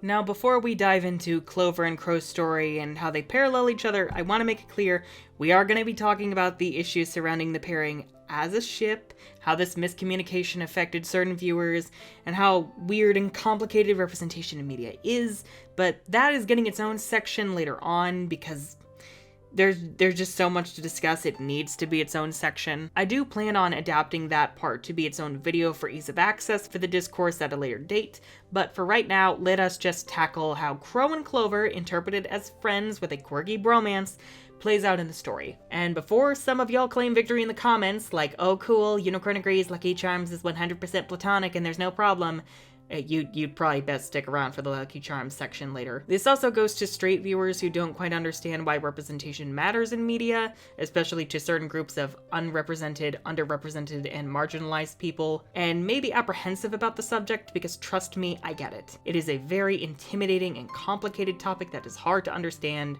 but I'm gonna try to explain it for you as best as I can. Your patience and efforts to understand are very much appreciated. Y'all are good allies. But in particular to the homophobes who just screech about gays projecting themselves where they don't belong and how we should just accept our oblivion and go out of their way to be assholes who don't try to understand what we're saying at all or simply wave it away. Well, I don't know why you're here, but please get off my futon, you hateful gremlin. Who gave the gremlin a megaphone? You're under arrest. Anyways, onto the quasi-gay bros. Two bros chilling in the military truck. 5 feet apart cause they're kinda gay. But they kinda are. Now, all that aside, Crow has always struggled with his self-image because of his misfortune semblance. No one wanted me. I was cursed. Crow hates himself for causing tragedies to the people around him. To clarify, no, it's not bad luck brought to him, but the people around him, which, as he says, can give him an advantage sometimes. I bring misfortune. Comes in real handy when I'm fighting an enemy, but it makes it a little hard on friends and family. But his semblance has also led to him distancing himself from the people he loves for fear of inadvertently hurting them. It's a huge reason he stayed out of sight when Team Ranger was heading to Mistral until he literally had no other choice but to get involved and save them. And this is also what's driven him to alcohol to cope with his loneliness and self-loathing. And it's because of all of this that he was so dedicated to Ozpin.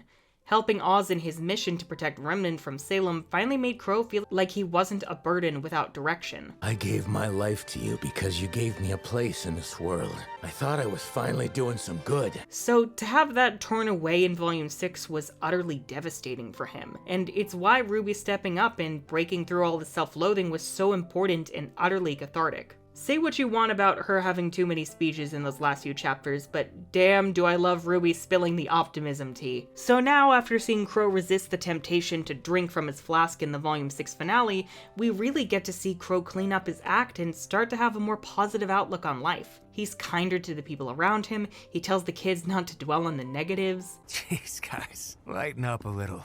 Enjoy yourselves for a change. You've earned it. And he's far more open to talk about summer with RWBY. People who say he gave up drinking too quickly and easily are coming at this from the same angle of those who say Yang's PTSD was never properly shown. They wanted it to be overblown and in your face, when really there are invisible struggles that, while they do affect you, They don't become who you are and define your entire experience. Crow clarifying that he gave up drinking after he feels he went too far with a joke about his alcoholism, and getting a bit tense when offered wine at the Schnee dinner party are perfect ways to show Crow overcoming the struggle. It's also nice because, especially in shows targeted for teens and young adults, most of the time older adults in media tend to be one-note archetypes rather than fully fleshed out characters of their own. Almost like once you pass 30 or 35, you're either not allowed to be a fully fledged character, or your story is set in stone and you're pretty much barred from any kind of development or depth. You become a tool for the younger characters and nothing more. So to see someone like Crow get an entire arc to realize the error of his ways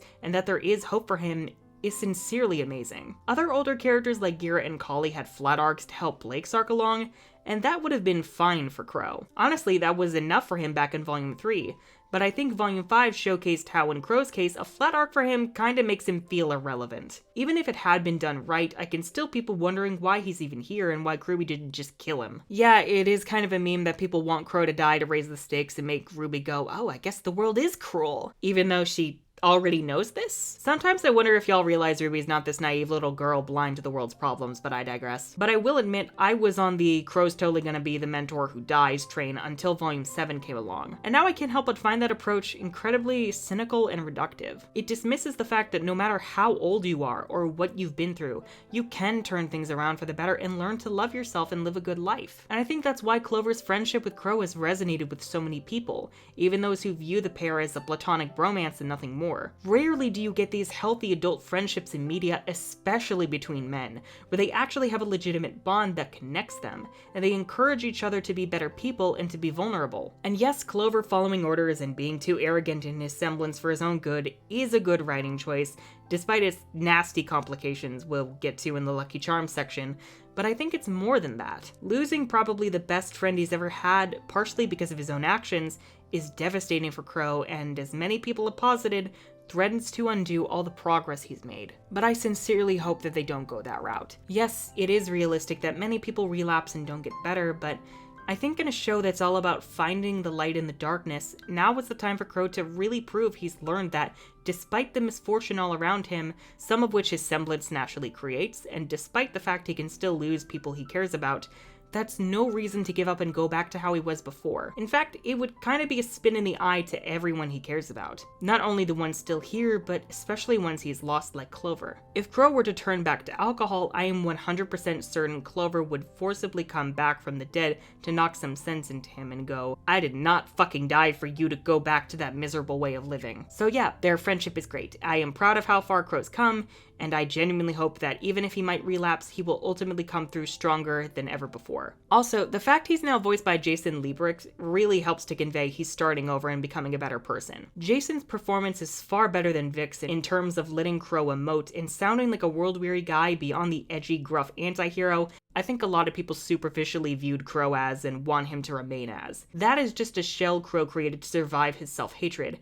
And I think he's much stronger than that husk. Plus est en vous, Crow. Plus est en vous.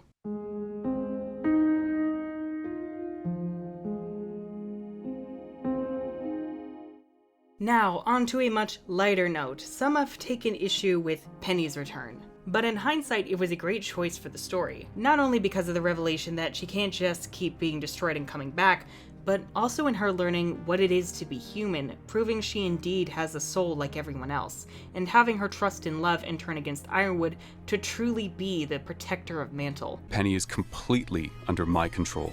Yeah, go fuck yourself, Tin Man. Penny is more human than you will ever be. Plus est en vous, Penny. Plus est en vous. I'm sorry, I mistangled the series. The finale was so good. But the reason Penny's return does not bother me is because, honestly, the true tragedy of the fall of Beacon was the loss of Pyrrha, and ain't no way she coming back. Penny, meanwhile, really just lost her shell, while her core, her soul, remained intact. And as Pietro explains, he gave up part of his own aura, his soul, to create Penny, and possibly bring her back. That puts a limit on whether Penny can return if she dies again, while also leading to the death of her father. Really, Penny's story this volume is about what it means to be human, to want to do the right thing, but never being sure what that looks like, and to balance your desires with your responsibilities. That is why her friendship with Winter is so interesting, out of left field as it might seem. Ironically, Penny is far more human than Winter in caring about others, and I think that might really help Winter re-examine her behavior and attitude. And all that comes full circle with Penny comforting Freya in her final moments. She doesn't demand Freya stop, she doesn't kill her to attain the Winter Maiden power or force it over to Winter. Rather, she sits with Freya in her final moments and asks her one simple question. One I don't think anyone has asked her sincerely for a long time, if not her whole life. Are you okay? And it is because of this that Penny becomes the Winter Maiden. I mean, Penny of course has always been a real person, but being able to inherit the maiden powers proves that point. And she is the only current maiden who received the powers naturally rather than killing her predecessor like Cinder or Raven. You could say she trusted in love. God damn it! And so in Volume 8, Penny's story will be interesting to watch unfold as she confronts Ironwood and possibly Winter about their actions. On the side of those who trust in love, Penny is the real powerhouse. The purest of kick-ass cinnamon rolls. Salem, Ironwood, both of y'all best watch out for the Protector of Mantle. It gives me personal feelings.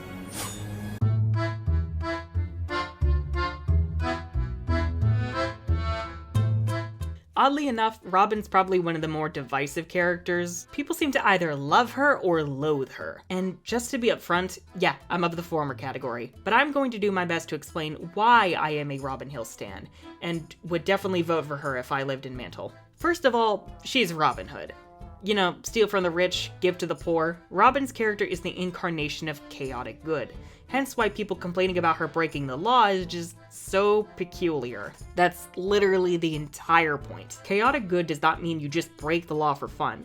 It means you challenge authority and defy the law when the law is unjust and hurts people. Which, yeah, Ironwood's Secret Amity Project does do that. It took resources Mantle needed to defend against Grimm, including repairs to the wall left open for the Grimm invasion in Chapter 9. There have been people saying that breaking the law to do the right thing is common sense, but when it comes into practice, rarely do people walk the walk. They call Robyn's actions short-sighted and wrong, while also saying she isn't morally gray enough for their liking, when really the gray morality is the question of whether you should defy authority to do the right thing. Fuck, that's the entire conflict with Ironwood in the final chapters. And for the record, yes, absolutely tell the law to go fuck itself when it's unjust. Robyn's real flaw is her brashness and hot-headedness, but it comes from a righteous place. She will do whatever it takes to help and protect the people of Mantle, including being super uppity in the face of authority, and even fighting people in tiny airships. Honestly, the problem people cite with Robyn is actually common among some of the left, as they tend to abandon optics and strategy,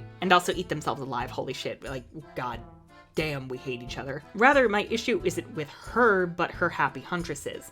They aren't bad characters, but rather they don't really have much to do individually. Especially May and especially Joanna. I understand there wasn't enough time to flesh them out, but seeing more of their personalities and motivations for joining Robyn's cause would have done wonders. Especially May, given she's Henry's cousin. I sense her story is pretty similar to Weiss's.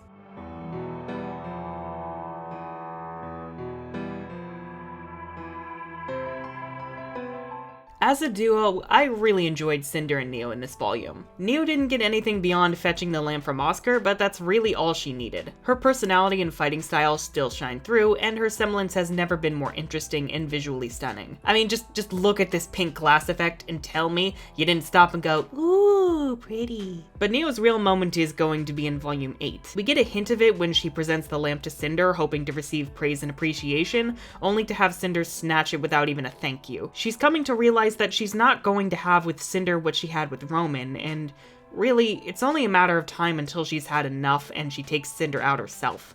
Or at least attempts to. Cinder, meanwhile, is a hell of a lot of fun this volume. She's still not great, but at the very least, she's way more enjoyable, like she was back in Volume 3, and has potential to turn out really interesting. Really, the problems with Cinder's character surfaced in Volume 5. Volume 4 saw her in a weakened state that made her interesting, as she seemed to doubt herself getting involved with Salem, but excuse me, motorcycle, I am recording! But then in Volume 5, she went right back to her shallow, confident persona from the older volumes, and unfortunately it kinda stuck for the most part in Volume 6. However, in Volume 7, Cinder actually thinks through her strategy. She knows how to exploit Ironwood's fear, and that doing so will lead her right to what she's after. It's as simple as leaving a chess piece made out of black glass on his desk. And her arrival in Chapter 12 is simply iconic, especially with this framing of her at the end of the dark hall with flickering red lights. Holy fuck, she's never been this genuinely intimidating. Even Jessica Negri's performance has come leaps and bounds as she becomes more desperate, especially when she's crying out in pain.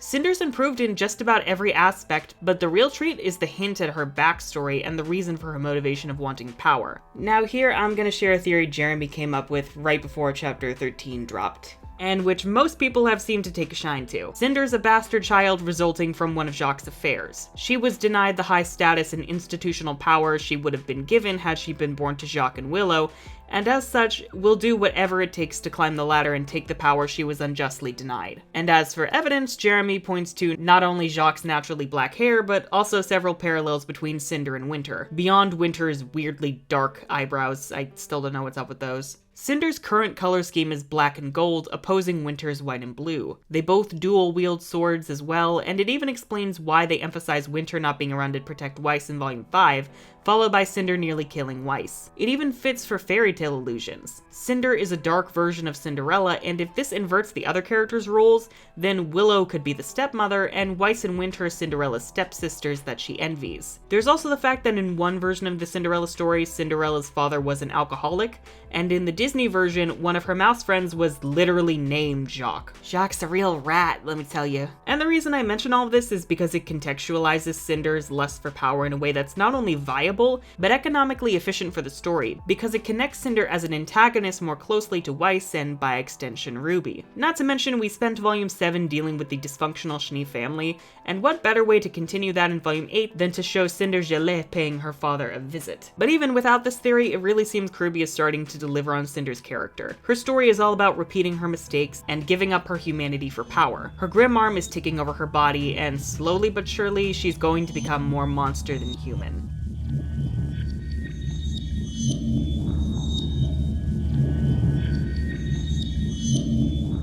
Tyrion and Watts, meanwhile, serve as the main villains for the volume's first half, and a good portion of the final chapters. And might I say, they're actually a damn good duo. They're both good at keeping to the shadows, with Tyrion as a foot soldier acting out Watts' designs, and one complements the other. Watts is the one who calculates, schemes, and keeps his cool, while Tyrion is the wild card that proves a more direct threat to the characters. Tyrion specifically has really improved as a character and villain this volume. I've always enjoyed him because, well, I'm a sucker for the lovable psycho archetype, and add a scorpion tail to that and I'm immediately sold. But I do get people's issue with Tyrion lacking depth in Volume 4 and not having, well, anything to do in 6 and not even being present in 5. All he really had going for him was his cult-like obsession with Salem, but without a reason for it, it was only marginally better than Cinder's shallow lust for power. This is achieved by, most prominently, upping his threat factor by giving him a legit on-screen body count. He kills journalists and political activists, including the beloved Forrest, and he slaughters more than a dozen innocents during Robyn's rally in Chapter 6, in probably one of the most disturbing and well-crafted scenes of the show, including some of the thirsty moms. Oh, that hurts. Add to that his toying with Crow and Clover in Chapter 12 leading to a tragic end in setup,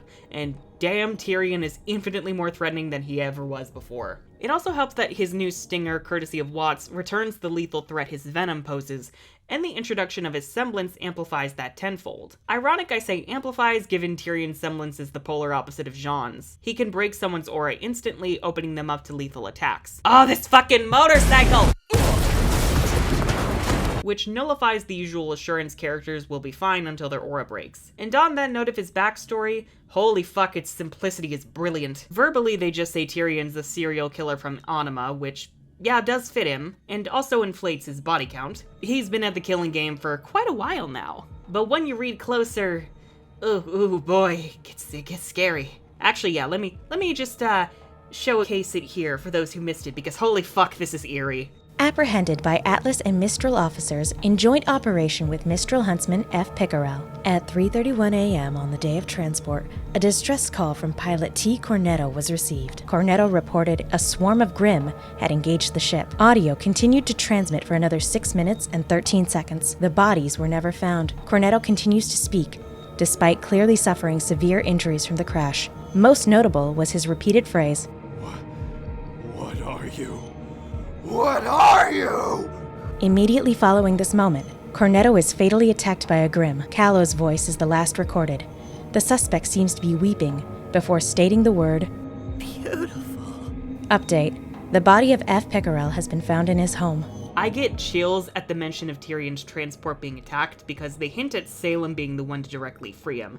And that's actually kind of foreshadowing Salem showing up at Atlas herself with her Grimm army. We stand Salem spreading mayhem in this house. Oh, and can we talk about Josh Grell channeling his inner Mark Hamill? For such a little bird, you have quite the impact around here, bringing hope and a smile wherever you go. Tell me he does not sound like the Joker right here. Watts, meanwhile, has always been interesting, especially in his interactions with Cinder and Leo. Really, the problem wasn't so much with his character, but the fact that he didn't get to do much in the Anima arc beyond negotiations and checking with Leo as an informant, and also bullying him. But here in Atlas, on his home turf, oh boy is he relevant. He's not like Tyrion or even Hazel in directly attacking enemies. Rather, Watts is a puppeteer who uses his anonymity to his advantage. Chapter 2 communicates the power that he holds and how confident he is in his abilities as he hacks into Mantle systems with literally the press of a button.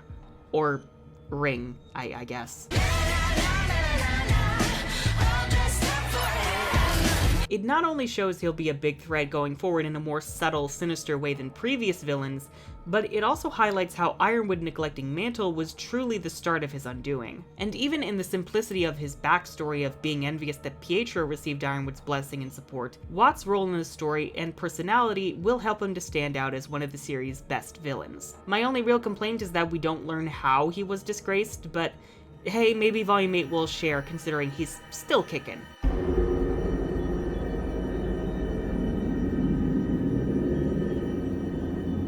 Salem had a great entrance in Volume 3 after subtle foreshadowing in Volumes 1 and 2, but after that she became, well, boring in Volumes 4 and 5. Whenever we saw her, it was just monologuing around her castle and not posing direct threats to anyone. And it did not help that her minions wound up coming across as completely useless buffoons after Haven, and for that reason a lot of people lost interest in her. But then came Volume 6. Once we see Salem's backstory and history with Ozpin, or rather Ozma in The Lost Fable, it really falls into place. She was sheltered for her entire life and clung to Oz as the only person in her life, and just did not understand the importance of the balance of life and death. And she still doesn't. That's the reason why she's still immortal after all. And while I do wish that they did a better job communicating that in the chapter's second half, Salem does not want to destroy the world or even summon the gods back to Remnant with the relics. Rather, she wants the maiden powers so that she's the only person left with magic, and she wants the relics to actively reshape the world to her vision as its new goddess. Most likely a world without death where everyone will bow to her design. Besides that, I think the key moment we're missing from Lost Fable is a moment where Salem realizes that Ozma will die again. And even if he reincarnates, she can't imagine having to watch that happen over and over across eternity. Never mind the fact that their daughters will die one day and never come back. That is the emotional push that we needed to contextualize Salem's desperation to seize the relics and create a new world, and dramatize her willingness to kill them all when they stand in her way. But even then, it's leagues better in somewhat explaining Salem's goal and motivations, and also communicates that she can't simply be defeated. She's immortal and will simply regenerate if physically destroyed. And so defeating her becomes hopeless instantly, and kinda validates Raven's warning and is a gut punch following the triumph at Haven. Well, theoretically the hard-earned triumph versus the stumbling mess it was in execution. What really sells Salem's threat, though, is the framing that they use for her in Volume 6. Not only Alex Abraham's weird mastery in creating a score that that sounds like it was ripped right from a horror movie, but also the pauses of silence as her minions are nervous to speak of their failure, followed by Salem's outburst in direct threatening of their lives. It's this kind of framing that was sorely needed to communicate how much she terrified even her followers during volumes 4 and 5. And oddly, the lack of Salem in the volume 7 intro and the volume as a whole until chapter 11 works to make her return all the more impactful. The focus on Watt's bag and seeing it shake, the seer popping out and cracking and falling to the floor, and Salem's ghostly apparition really do wonders in selling how mortifying just her presence alone is, let alone what she's capable of. I mean, look at how dark the office becomes when she's here, and how dim the sky is compared to the last time we saw it at night in chapter 2. This isn't even to mention the fact that she's able to shoot down Ruby's optimism solely through these few words. Your mother said those words to me. Holy fuck, she extinguished Ruby's sparks so quickly. So, yeah, for the most part, I love the character writing in this volume, as you can tell. It's not all sunshine and roses, however, no. For those wanting me to spill some bitter tea, let us conclude this section and transition into my grievances with Volume 7. I am making this sound way more dramatic and terrible than it really is. Oh well, people love tea.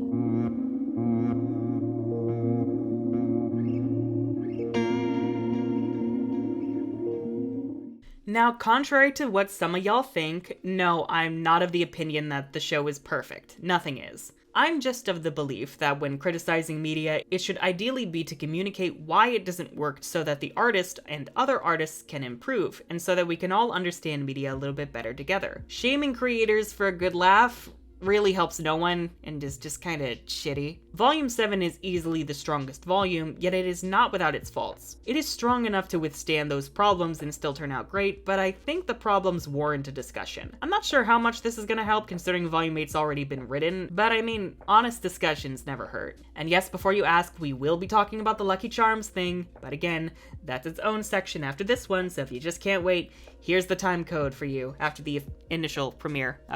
God. Volume 7, more than any other volume, seems to understand the structure it's going for. As we've said, the larger arcs, each comprising 3 volumes, build into longer seasons. But the volumes themselves aren't even really constructed as parts of a season. Rather, they're essentially ultra-long movies, usually clocking in at 3.5 hours on average. Jeremy has also compared the individual chapters to book chapters rather than the traditional episodic format of your typical anime or animated series. It's because of this that the more condensed nature and lack of filler in RWBY starts to make sense, and really highlights just how well structured and tightly paced Volume 7 is. Perhaps a bit too tightly paced for some folks' liking. Because of its structure, RWBY never has time to really breathe, and thus is never really able to stray too far from the beaten path in having either expanded arcs to explore every possible storyline in detail, nor enjoy filler episodes where we learn more about the characters outside of the main plot. It reminds me a lot of the Sailor Moon manga, where the first 2 seasons of Sailor Moon Crystal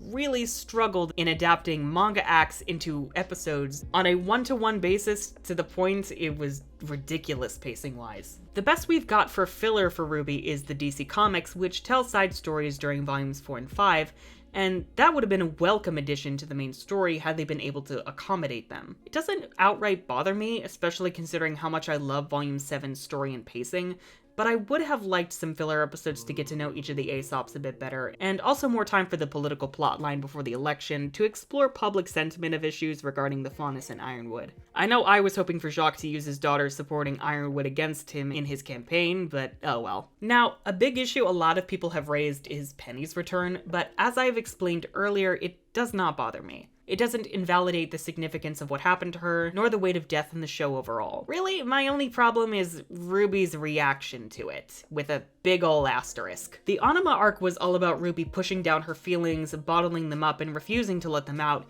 and a big chunk of that was witnessing the deaths of Penny and Pyrrha, and hell, even Roman. So to have Penny basically return from the dead and never have RWBY struggle with that, and whether that invalidates all the grief she experienced, or even have some shock from the emotional whiplash, does feel insincere and incomplete. Maybe they'll do something with it in Volume 8, especially if they decide to make Pietro kick the bucket and have Penny deal with death like RWBY has had to do, or gods forbid even kill Penny herself, but Well, we'll see, I suppose. And on the note of characters connected to RWBY, this volume has an appalling lack of Abuela Calavera. I enjoyed her arc of learning to care about the world's events again through becoming RWBY's mentor, so to have that just removed from Volume 7 and keep Maria in the background with Pietro just irks me. Our group is a found family, and we do not leave family behind simply because we deem them less plot relevant. And even then, she doesn't have to be. Imagine if the military tried to weaponize RWBY's silver eyes, and that resulted in RWBY losing sight of what her powers really were about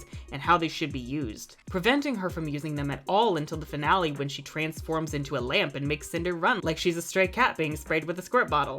Be gone, slut! That could have opened a really interesting conflict between RWBY and Maria, and make RWBY question her approach even further.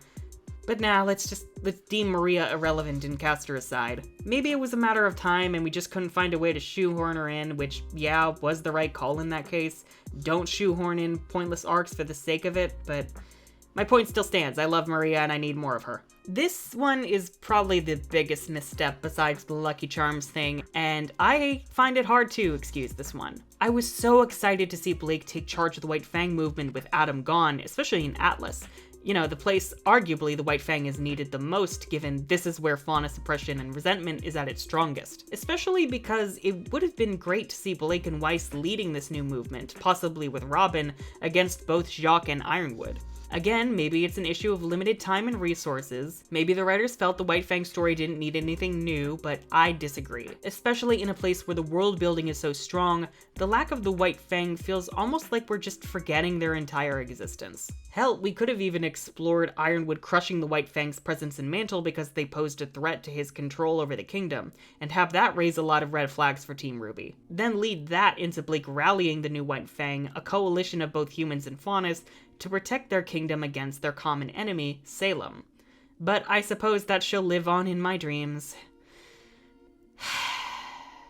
Really, while all these issues do sincerely bother me, and I wish they were rectified given Volume 7 is as close to perfect RWBY has ever come, I still love the story we received, and it's nowhere near enough to ruin the experience for me. I may wish we got more of the White Fang and some more Calavera, but when I'm watching the show, rarely do I actually think these things. Usually I'm more like, oh god, Ironwood just shot a child! But there is one thing that kinda came close to ruining the volume for me, and something that's ruined it for a lot of people in the fandom. And something a lot of the fandom, even the nice parts, have kinda swept under the rug. And I say this not to shame anyone, but rather to open an honest dialogue that we sorely need to have. It is time to talk about the Lucky Charms. Oh god, rip the comment section. Oh god, why am I doing this?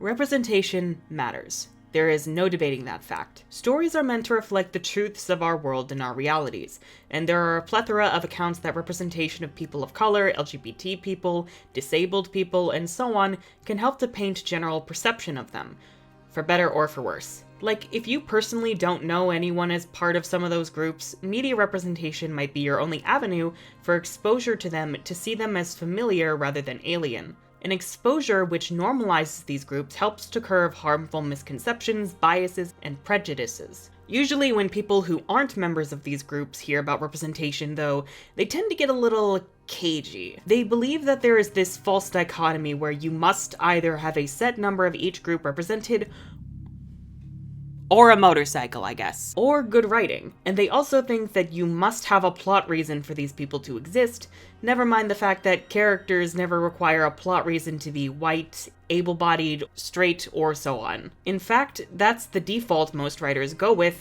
but don't quite realize because, again, this is painted by their own experiences, many of which lack an exposure to these underrepresented groups as normal people, and we all have this to some degree. Though there is contention as to whether RWBY should be considered an anime, a discourse which I literally do not fucking care about because it's so trivial it numbs my brain, it's been clear from day one that RWBY pulls inspiration not only from general storytelling tropes and classic fairy tales, but also anime. Most often people tend to lean towards it being shonen because guns, action, and death. Though I would argue RWBY has much more in common with the magical girl archetype. something my friend Alex and I have discussed at length before. Hi Alex, you're welcome, and I hope you finally feel validated that I'm willing to be crucified for you. Magical girl animes, as their name implies, follow a team of female main characters, and while many of them feature a lot of action, and in the case of Madoka Magica, yes, guns, they tend to focus more on the emotional journeys of the characters and emphasize the strength of their bonds. Sailor Moon, the most notable example of a magical girl lead who helped to popularize the genre,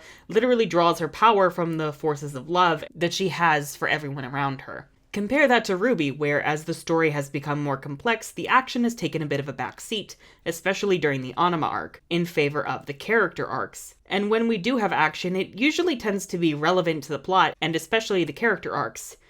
You know, most of the time. I'm more than a name. And before y'all ask about the transformation aspect, that's more of a superficial feature rather than an inherent need for magical girl shows. The reason I bring all this up is because anime, especially magical girl anime, has actually been a little bit ahead of Western animation in terms of LGBT rep. Sailors Uranus and Neptune from Sailor Moon are the most obvious example as a romantic lesbian couple. While they do kind of fit the usual stereotype of same-sex couples where one partner is technically more masculine while the other is more feminine, Uranus actually cross-dresses a bit in the manga and Crystal adaptation as Tuxedo Mask, and even flirts with Usagi, who...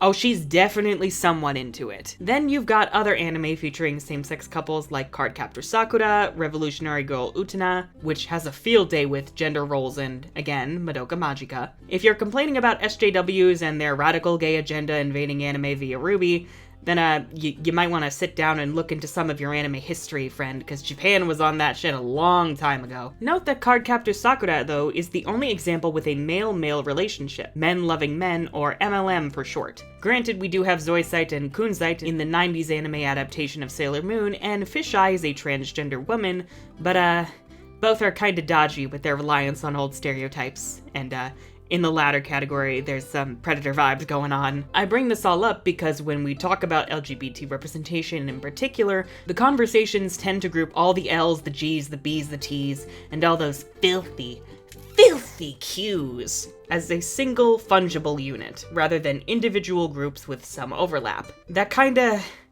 don't get along all that well. And that's not even taking into account overlap with other marginalized groups, because life is complicated, y'all. And I get the intimidation that a lot of people, especially straight cis people, might have towards all of this, because no one ever really sat any of us down and was like, here's a handy-dandy guidebook on all the complexities and fluidities of sex, gender, and attraction. Fuck, this even goes for other forms of representation, as a good friend of mine who has autism has been helping me to represent autistic characters in my own stories, as well as characters with disability, because before that I was incredibly nervous I would wind up creating harmful representation that hurts the people I want to help. But oftentimes the most important discussions we need to have are very difficult and complicated, and the best we can do is be honest, listen to those who experience these issues firsthand and know more shit than we do, and if we fuck up, apologize and try to do better going forward. Fuck, the thought of writing this section nearly gave me a fucking ulcer from stress and what any kind of backlash might look like, not only from the usual people screaming in the comments about how I'm a degenerate and a genetic dead end, but also from MLM fans who are genuinely upset and feel I'm being too charitable trying to explain the issue to RWBY at all,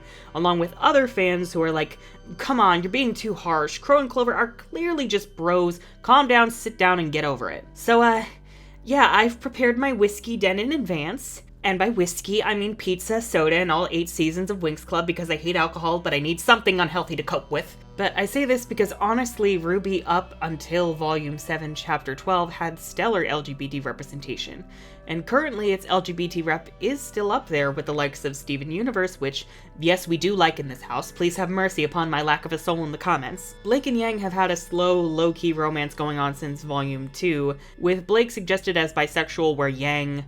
well, the debate on whether she's a lesbian or perhaps bi or pan is itself rife with a lot of emotion, so let's not even go there right now, because there are other hills I can die on. But there's also Ilya being revealed as a lesbian, Coco, a fashionable lesbian who sadly is only demonstrably gay in After the Fall, which is actually great, go check it out. Sean's sister Saffron, along with her wife Tara and their son Adrian, an interracial female-female married couple, fuck yes, May, a trans woman, the first mate character from Volume 4 who's actually non-binary, and... Scarlet. We'll come back to this. Oh, and there is also potential for RWBY to be asexual, romantic orientations up to interpretation, and Weiss to be demisexual given, her totally not being against hooking up with her waifu, Pyrrha. So RWBY has had a pretty good track record with LGBT rep, most often LGBT women, which is great given they're a far less privileged group than LGBT men, as best encapsulated by ContraPoint's most recent video, where she came out as a trans lesbian, killer of TERFs and trans medicalists, whomst we stan. Whomst we stan? Oh, we stan. We stan. Oh, we I stand. Oh, we stand. But the show did come under fire primarily from homophobes after meeting the Kata arcs and further suggestions of Bumblebee as a romantic pairing, defeating and killing their abuser and tormentor. It was great. But it also resulted in a lot of headaches. Because you see, one of the YouTubers, whomst is, well, not bad, but like is a tad yikes, but like, again, there's no handbook for this shit, so time for a crash course on the gays.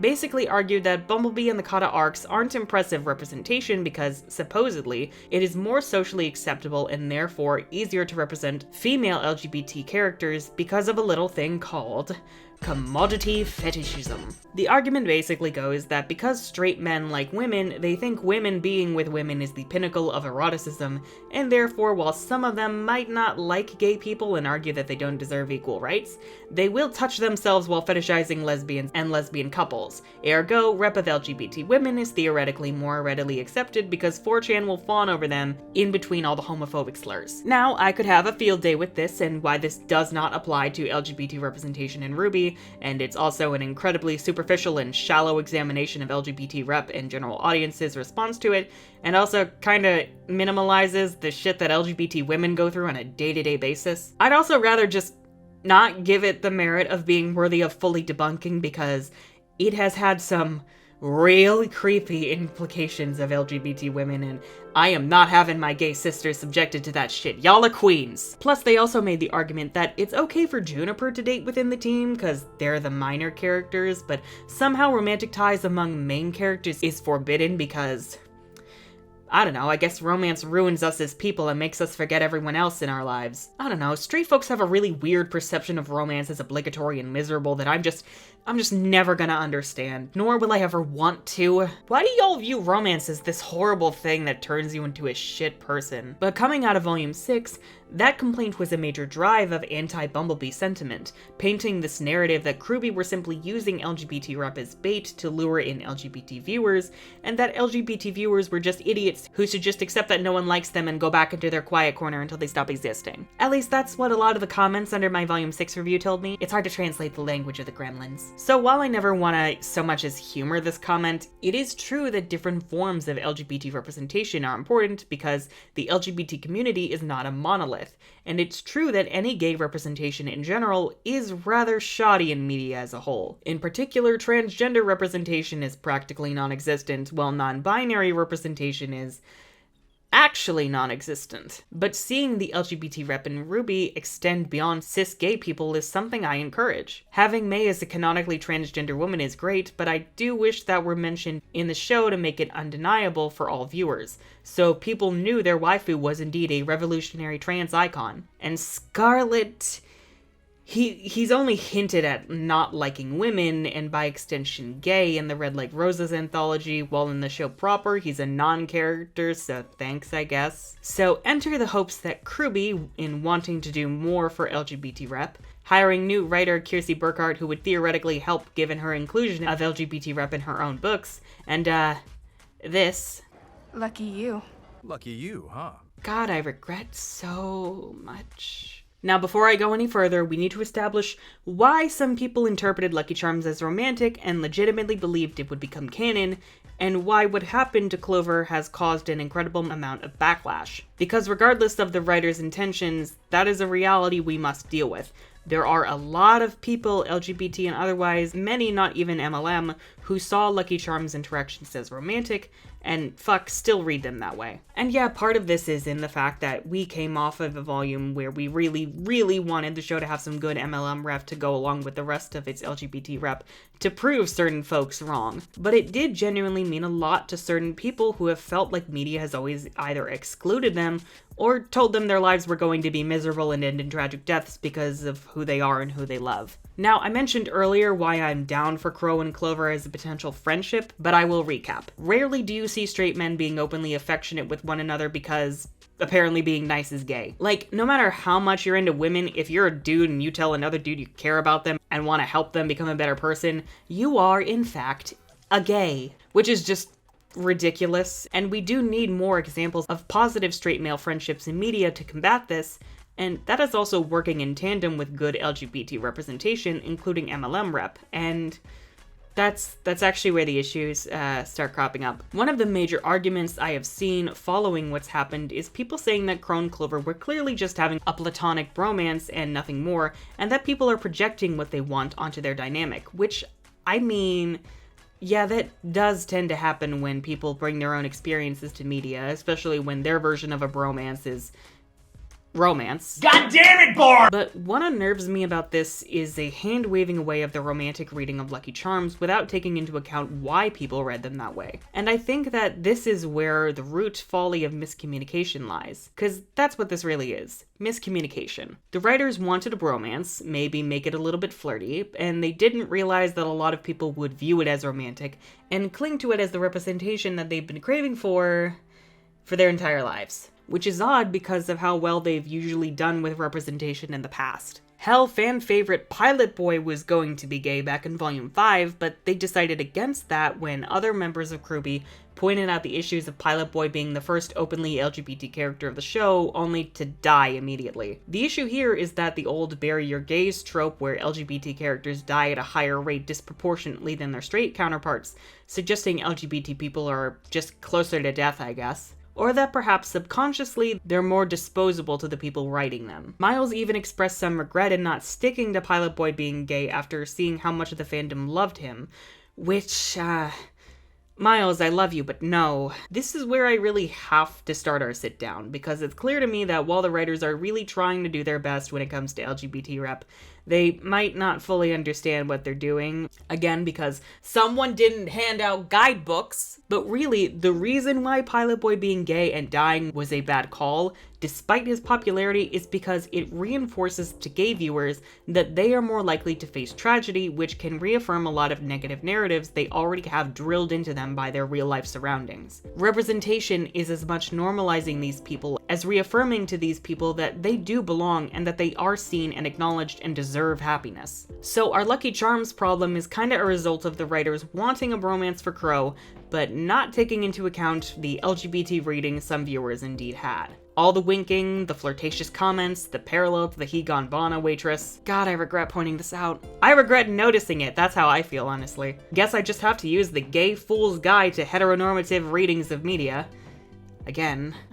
Fuck, I'm pretty sure I burned it, actually. And also the fact people have wanted a love interest for Crow with some sort of good luck semblance for years to balance out his bad luck, coupled with the fact that there have been many bisexual readings of Crow because, look, gays are just really good at finding our own, okay? We have to be if we want to ask someone out without getting punched. So my issue with the outright dismissal is this idea that even despite the fact many LGBT people saw Lucky Charms' interactions as romantic, that they shouldn't have? That they should have just known that these two bros were acting flirty because they really are totes straight because, of course, the default is straight. I'm seeing this a lot from allies as well, along with non-MLM fans, and that is... it kind of feels like a betrayal, honestly. It feels like they don't really understand why so many people read romantic implications into Lucky Charms, and thus they don't really understand LGBT viewers' reactions and interpretations, nor do they prioritize listening to them. But I feel for the writers. Their concern is more along the lines of where if they were to see how much this meant to gay audiences and shoot it down as a possibility, that creates its own problems, when really that actually could have avoided all of this in the first place. Either in show, having Crow and Clover talk about their flirty banter and having an honest conversation about their feelings being romantic, platonic, or somewhere in the middle, or just outside canon where it's clarified that this was intended as a bromance and that the gay audience should not get their hopes up for this, because representation is infinitely more important than potential minor spoilers. So the writer should have made it clear in one way or another that Lucky Charms was not bound for canon waters to avoid reinforcing bad narratives about LGBT men, and if y'all are watching now, I understand you mean well, but I am going to be honest and say, you kind of fucked up. And I'm not trying to cancel or shame them either, because that's not going to help anyone except fueling people's short-term anger and need for retribution. No. I want positive long-term change on a systemic level, and for that to happen, we need as honest and nuanced a discussion as possible. Hence why this section is so long, Jesus Christ. So I tell you this, Miles, Carrie, Eddie, and Kiersey, because I do respect you, and I know you're capable of better. Wow, this sounds super condescending, I am sorry, I did not mean it that way. But I do hope that I'm able to get across this in a more palatable, understandable way. If you want to get LGBT representation right, you have to talk to these people and learn about their experiences with how media normally represents or ignores them, and you have to take into account what your priorities should be. Because in truth, disappointing people early on that a same-sex pairing won't happen and being honest about that is infinitely more important than not wanting to spoil things for them, especially if it prevents them from being horribly shocked by something you have planned later on. It inadvertently reaffirms to certain parts of the audience that no matter what, who they are destines them to a life of unhappiness and a tragic, violent end. Because in reality, that's what it kinda did. However, this isn't all on the writers. In fact, the main contributor to the Lucky Charms discourse and the idea they'd become canon has come from other avenues, namely other members of RWBY, and especially the marketing teams for the official Twitter page and Amity Arena. Now for the animators, many of y'all are LGBT yourselves, and I know not all of you are privy to what's happening in the story, so rather than name individuals, I'm just going to address y'all as a collective. And this is also to protect you individually from the internet going wild, because honestly, that's just gonna make shit worse. Please do not attack people over this, my dear viewers, or else I will find and smite you. God, I can't believe I have to say that. This kind of goes hand in hand with my request of the writers to be upfront and honest whether a pairing is meant to be interpreted as LGBT, or just a very emotionally vulnerable straight friendship. If animators are making comments about making these two interactions as gay as possible, or they're doodling fan art of the pairing, then they kinda need to know whether or not the pairing is LGBT or not. Because in any case, people are going to see their comments in fan art, and it will on some level resonate with them that it has the potential to become canon. And yes, this is a tricky conversation to have, because telling animators that they're not allowed to ship characters or make cute fan art is fucking totalitarian. But when it comes to representation, it is always better to be safe than sorry. Whether it's someone in the cast saying bi is fly in regards to the possibility of Crow being bi, not directly saying he is, but also suggesting that he might be, or it's animators talking about making friendship scenes as gay as possible, please just be more careful with what you suggest going forward, and writers, please make sure everyone is on the same page. But then, the marketing. All the tweets promoting Lucky Charms as a pairing, and even the in-app descriptions for Clover and Amity Arena. These are where the suggestion of the pairing as a couple really ramps up, and really sold a lot of MLM fans in particular that this pairing had the makings to become canon. One of my patrons who was devastated from all this, to the point where he wishes he'd never got into the show, described how he bought a card pack just to get Clover specifically because of all the teasing and hinting at Clover being LGBT in show and from RWBY, only to get double charged, and rather than getting his money back, got an extra pack instead. An extra pack he now wishes he didn't have. And all of this has resulted in a shit show where you have not only homophobes saying the gays were dumb for thinking they'd get representation, and that they should just shut up and go away, this time by one of the YouTubers whomst is absolutely awful, but also a divide between upset MLM fans who are so blinded in their anger, which is valid and righteous, that they're attacking RWBY and anyone who defends them, and also people saying Lucky Charms was obviously never going to happen, and to be upset about what happened is actually the real problem. Then you've got MLM fans who felt betrayed and in the worst cases traumatized by all this chaos. And we even have MLM fans who either didn't read romantic implications into the relationship, or they did but downplayed them because they're used to not getting the rep that they want and trying to fight against the MLM backlash because they're worried it reflects badly on all of us. Which, I mean, yeah, it does. But also, I can't help but feel you're kind of focusing on the wrong target and putting a band-aid on a flesh wound. Then you have all the people in the middle who saw this as a very complicated misunderstanding wrought by very poor choices by ultimately decent people who keep trying to bridge the divide so we can all feel better, come to terms, and move forward together, only to get shit from everyone.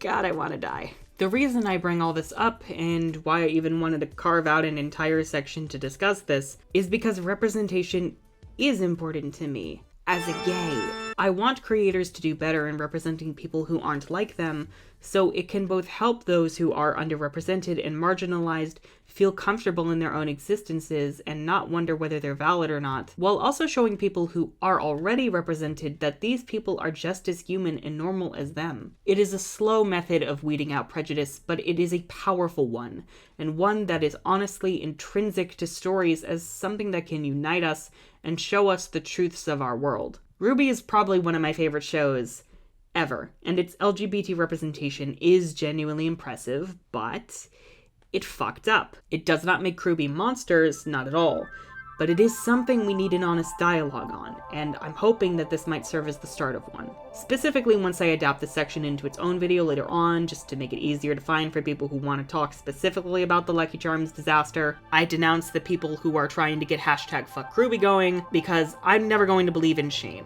Both because it only leads to more problems in the grand scheme and undermines every good thing we're working towards, and also because it's just a shitty fucking thing to do, even if you feel righteous while doing it. So, if you are one of those people, well, I don't know what I can say, or even if you're still here after leaving an angry comment about how I'm a traitor to my fellow MLMs, but if you stuck around, I would like to thank you, and please to ask yourself, what do you want out of all this? Because I feel like your answer should probably be better representation, which we are not going to get out of attacking people, including other fans trying to de-escalate the situation. However, they are not the root problem of all of this. They are a direct result of the problem, which is RWBY's bad handling of Lucky Charms in an otherwise great volume. And I think the best we can hope for is this becoming a learning experience for everyone involved. So the best way to move on is for someone to sit down and make a stupidly long fucking video essay about why this all happened in a way hopefully the writers and other members of RWBY can understand without feeling like it's someone who wants them guillotined. And, well, I hope I did my part well. Speaking for an entire group of people is kinda hard because I'm just a dumb gay nerd who likes things that make me sad. And if I fucked up, well, please have mercy, I tried. And I wrote this all in one go while having major anxiety listening to Lindsay Ellis' video on why Game of Thrones became shit, and also in the midst of a bad headache on a depressing rainy day, and probably recording when I'm also tired as fuck and wondering what the fuck I'm doing. Ironically, the usual anti-SJW crowd is the least of my worries. But, yeah, I think at this rate, some kind of official statement regarding the Lucky Charms incident, making the writer's intentions for the pairing being platonic clear, while apologizing for inadvertently implicating the romantic potential for fans desperate for representation, with a promise to not only avoid this miscommunication going forward, especially through other members of RWBY as well as marketing divisions, but also a promise to deliver on LGBT rep going forward, specifically MLM representation. And I've also been asked to bring up what many LGBT fans upset about the situation, especially MLM fans, have been hoping for,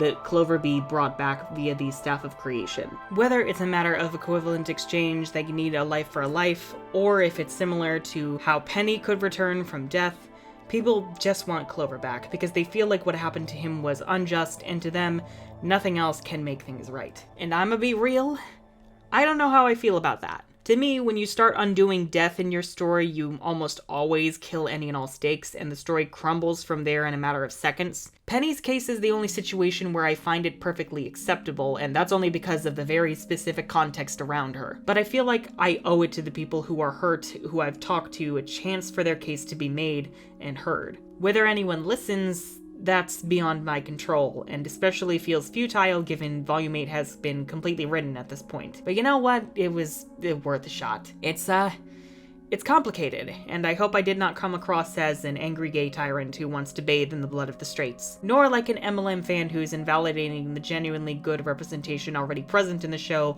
like Bumblebee or the Kata arcs, nor some kind of traitor who's giving the baiters a pass. I'm just a dumb bitch who wants everyone to get the fuck along and work together to form a coalition to end capitalism and cover everything in glitter. Well, that was wild. I'm gonna go take a nap now. Future self who wrote this conclusion, take the reins because right now I'm ready to fucking die.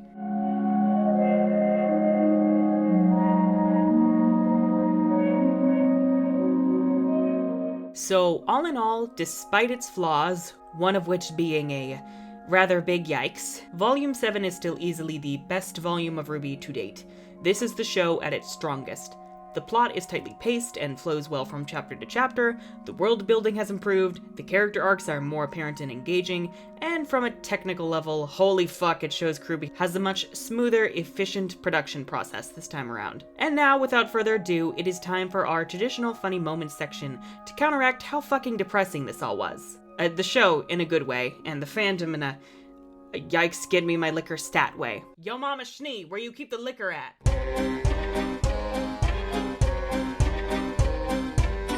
Stupid phonists like you wouldn't It was worth it. You heard it here. Weiss said, fuck Nazis. I'm Weiss, and I approve of this message. Fuck Nazis. They suck. They really do. Please stop doing everything you do. You suck. I cannot wait. It seems we will have to wait. Me at Volume 8. You might have been shut down. How unbelievably irresponsible. I'm sorry I worried you. But we did what we had to do. Oh, I also got stabbed by our sorta half-sister. Wait, what? Yeah. I'm sorry. I got stabbed, man. How am I still alive? That's fine. Just go ask John. He's cool, I guess. He's walking little kitties across the street. I have know too many Johns and everything else. It's fine. Some of us are all asset, zero liability. Huh? Yeah? Think I've got some liabilities, Elm? Your brains, for one. You guys are so mean. Sometimes I feel like I need a dumb, fun monkey boy to listen to my problems and make me not feel alone. I go where I'm needed. Oh, I'm gonna cry. He's so beautiful. Oh, thank God. Someone to keep Sun off my back for a while. Get it, monkey boy. Get it. Yes, queen. Hi.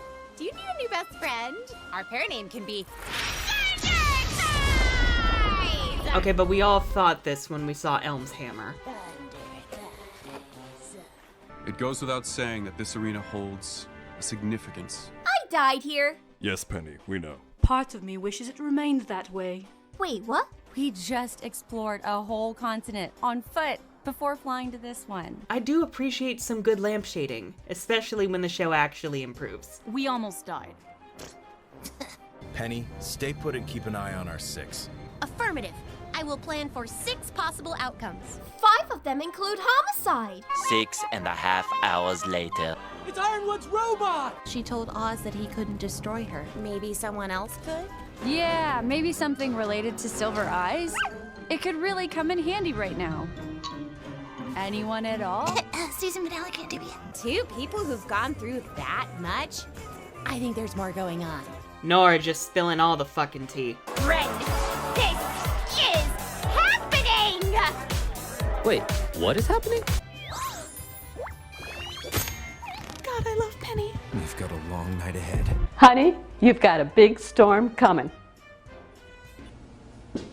A new tower means the kingdoms can I know finally... what the tower means, fisticuffs. Me at Volume 5's repeated exposition. Oh, why can't people just do what they used to and fight to the death? If anyone is allowed to say that, it is Maria. You are going to shut your mouth and get the heating grid up and running again. Wow, I didn't expect you of all people to be so good at threatening a robber baron. I do my best, Miss Hill. I do my best. Also, are you free for dinner after this apocalypse? If you throw that chair out the window right now, then hell yeah. Why, certainly. Wait, waiter, please don't! The shittier they are, the more gratifying the fall. I'm in love. All right, single file line. Place a hand on the shoulder in front of you, eyes forward, move, move, move. Show them how it's done, kids. Oh, there's a place I know that's tucked away, a place where you and I can stay, where we can... Okay, but David and John would be best friends, and we all know it. What happened? Oscar, where are you? And I thought I'd convinced him to trust in love and do the right thing, and RWBY agreed. But then it's like he puts a warrant out for my arrest? What? Next thing you know, he'll shoot me and let me fall to my death.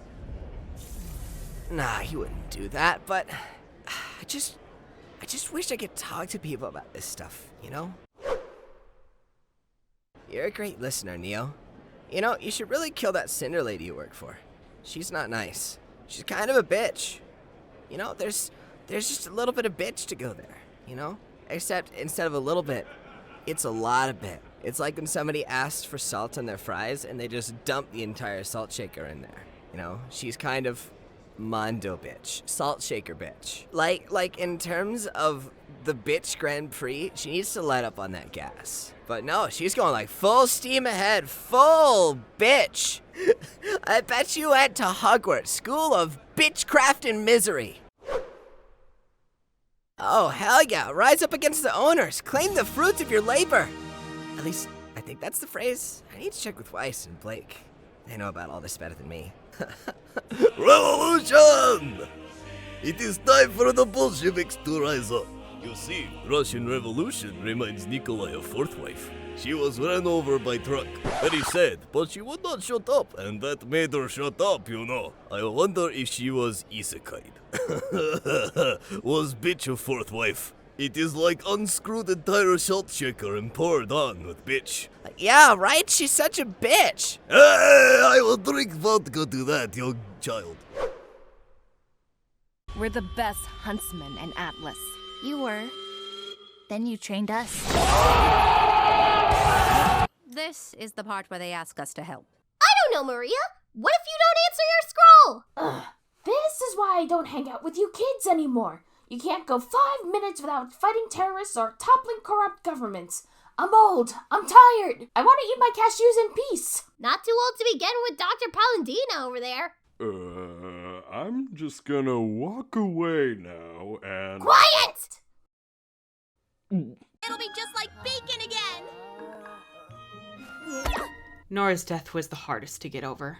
I can't believe she was so darn narcoleptic. Well, that was a lot. I hope y'all didn't mind how absurdly long this video was. There was so much to talk about in depth, so I decided to just tackle everything I possibly could in one comprehensive video. Anyways, if you enjoyed that behemoth of a video and would like to see more of my content, then be sure to not only check out my other videos, RWBY and otherwise, but also to subscribe and ring that bell for notifications because YouTube hates creators. Also, please consider, if you are willing and able, pledging your support over on Patreon, specifically if you would like access to the private Asshole Parade Discord server. I'm the Unicorn of War.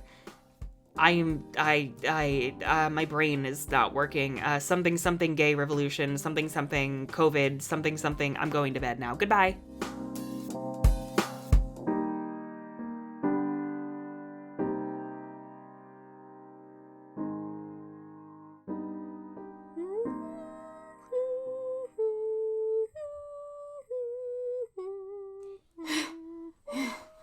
Penny! Hello? It's me, Ciel. Ciel Soleil? Your chaperone? The one Ironwood never went back for after the fall of Beacon? Had to escape from a Nevermore stomach? Who are you again?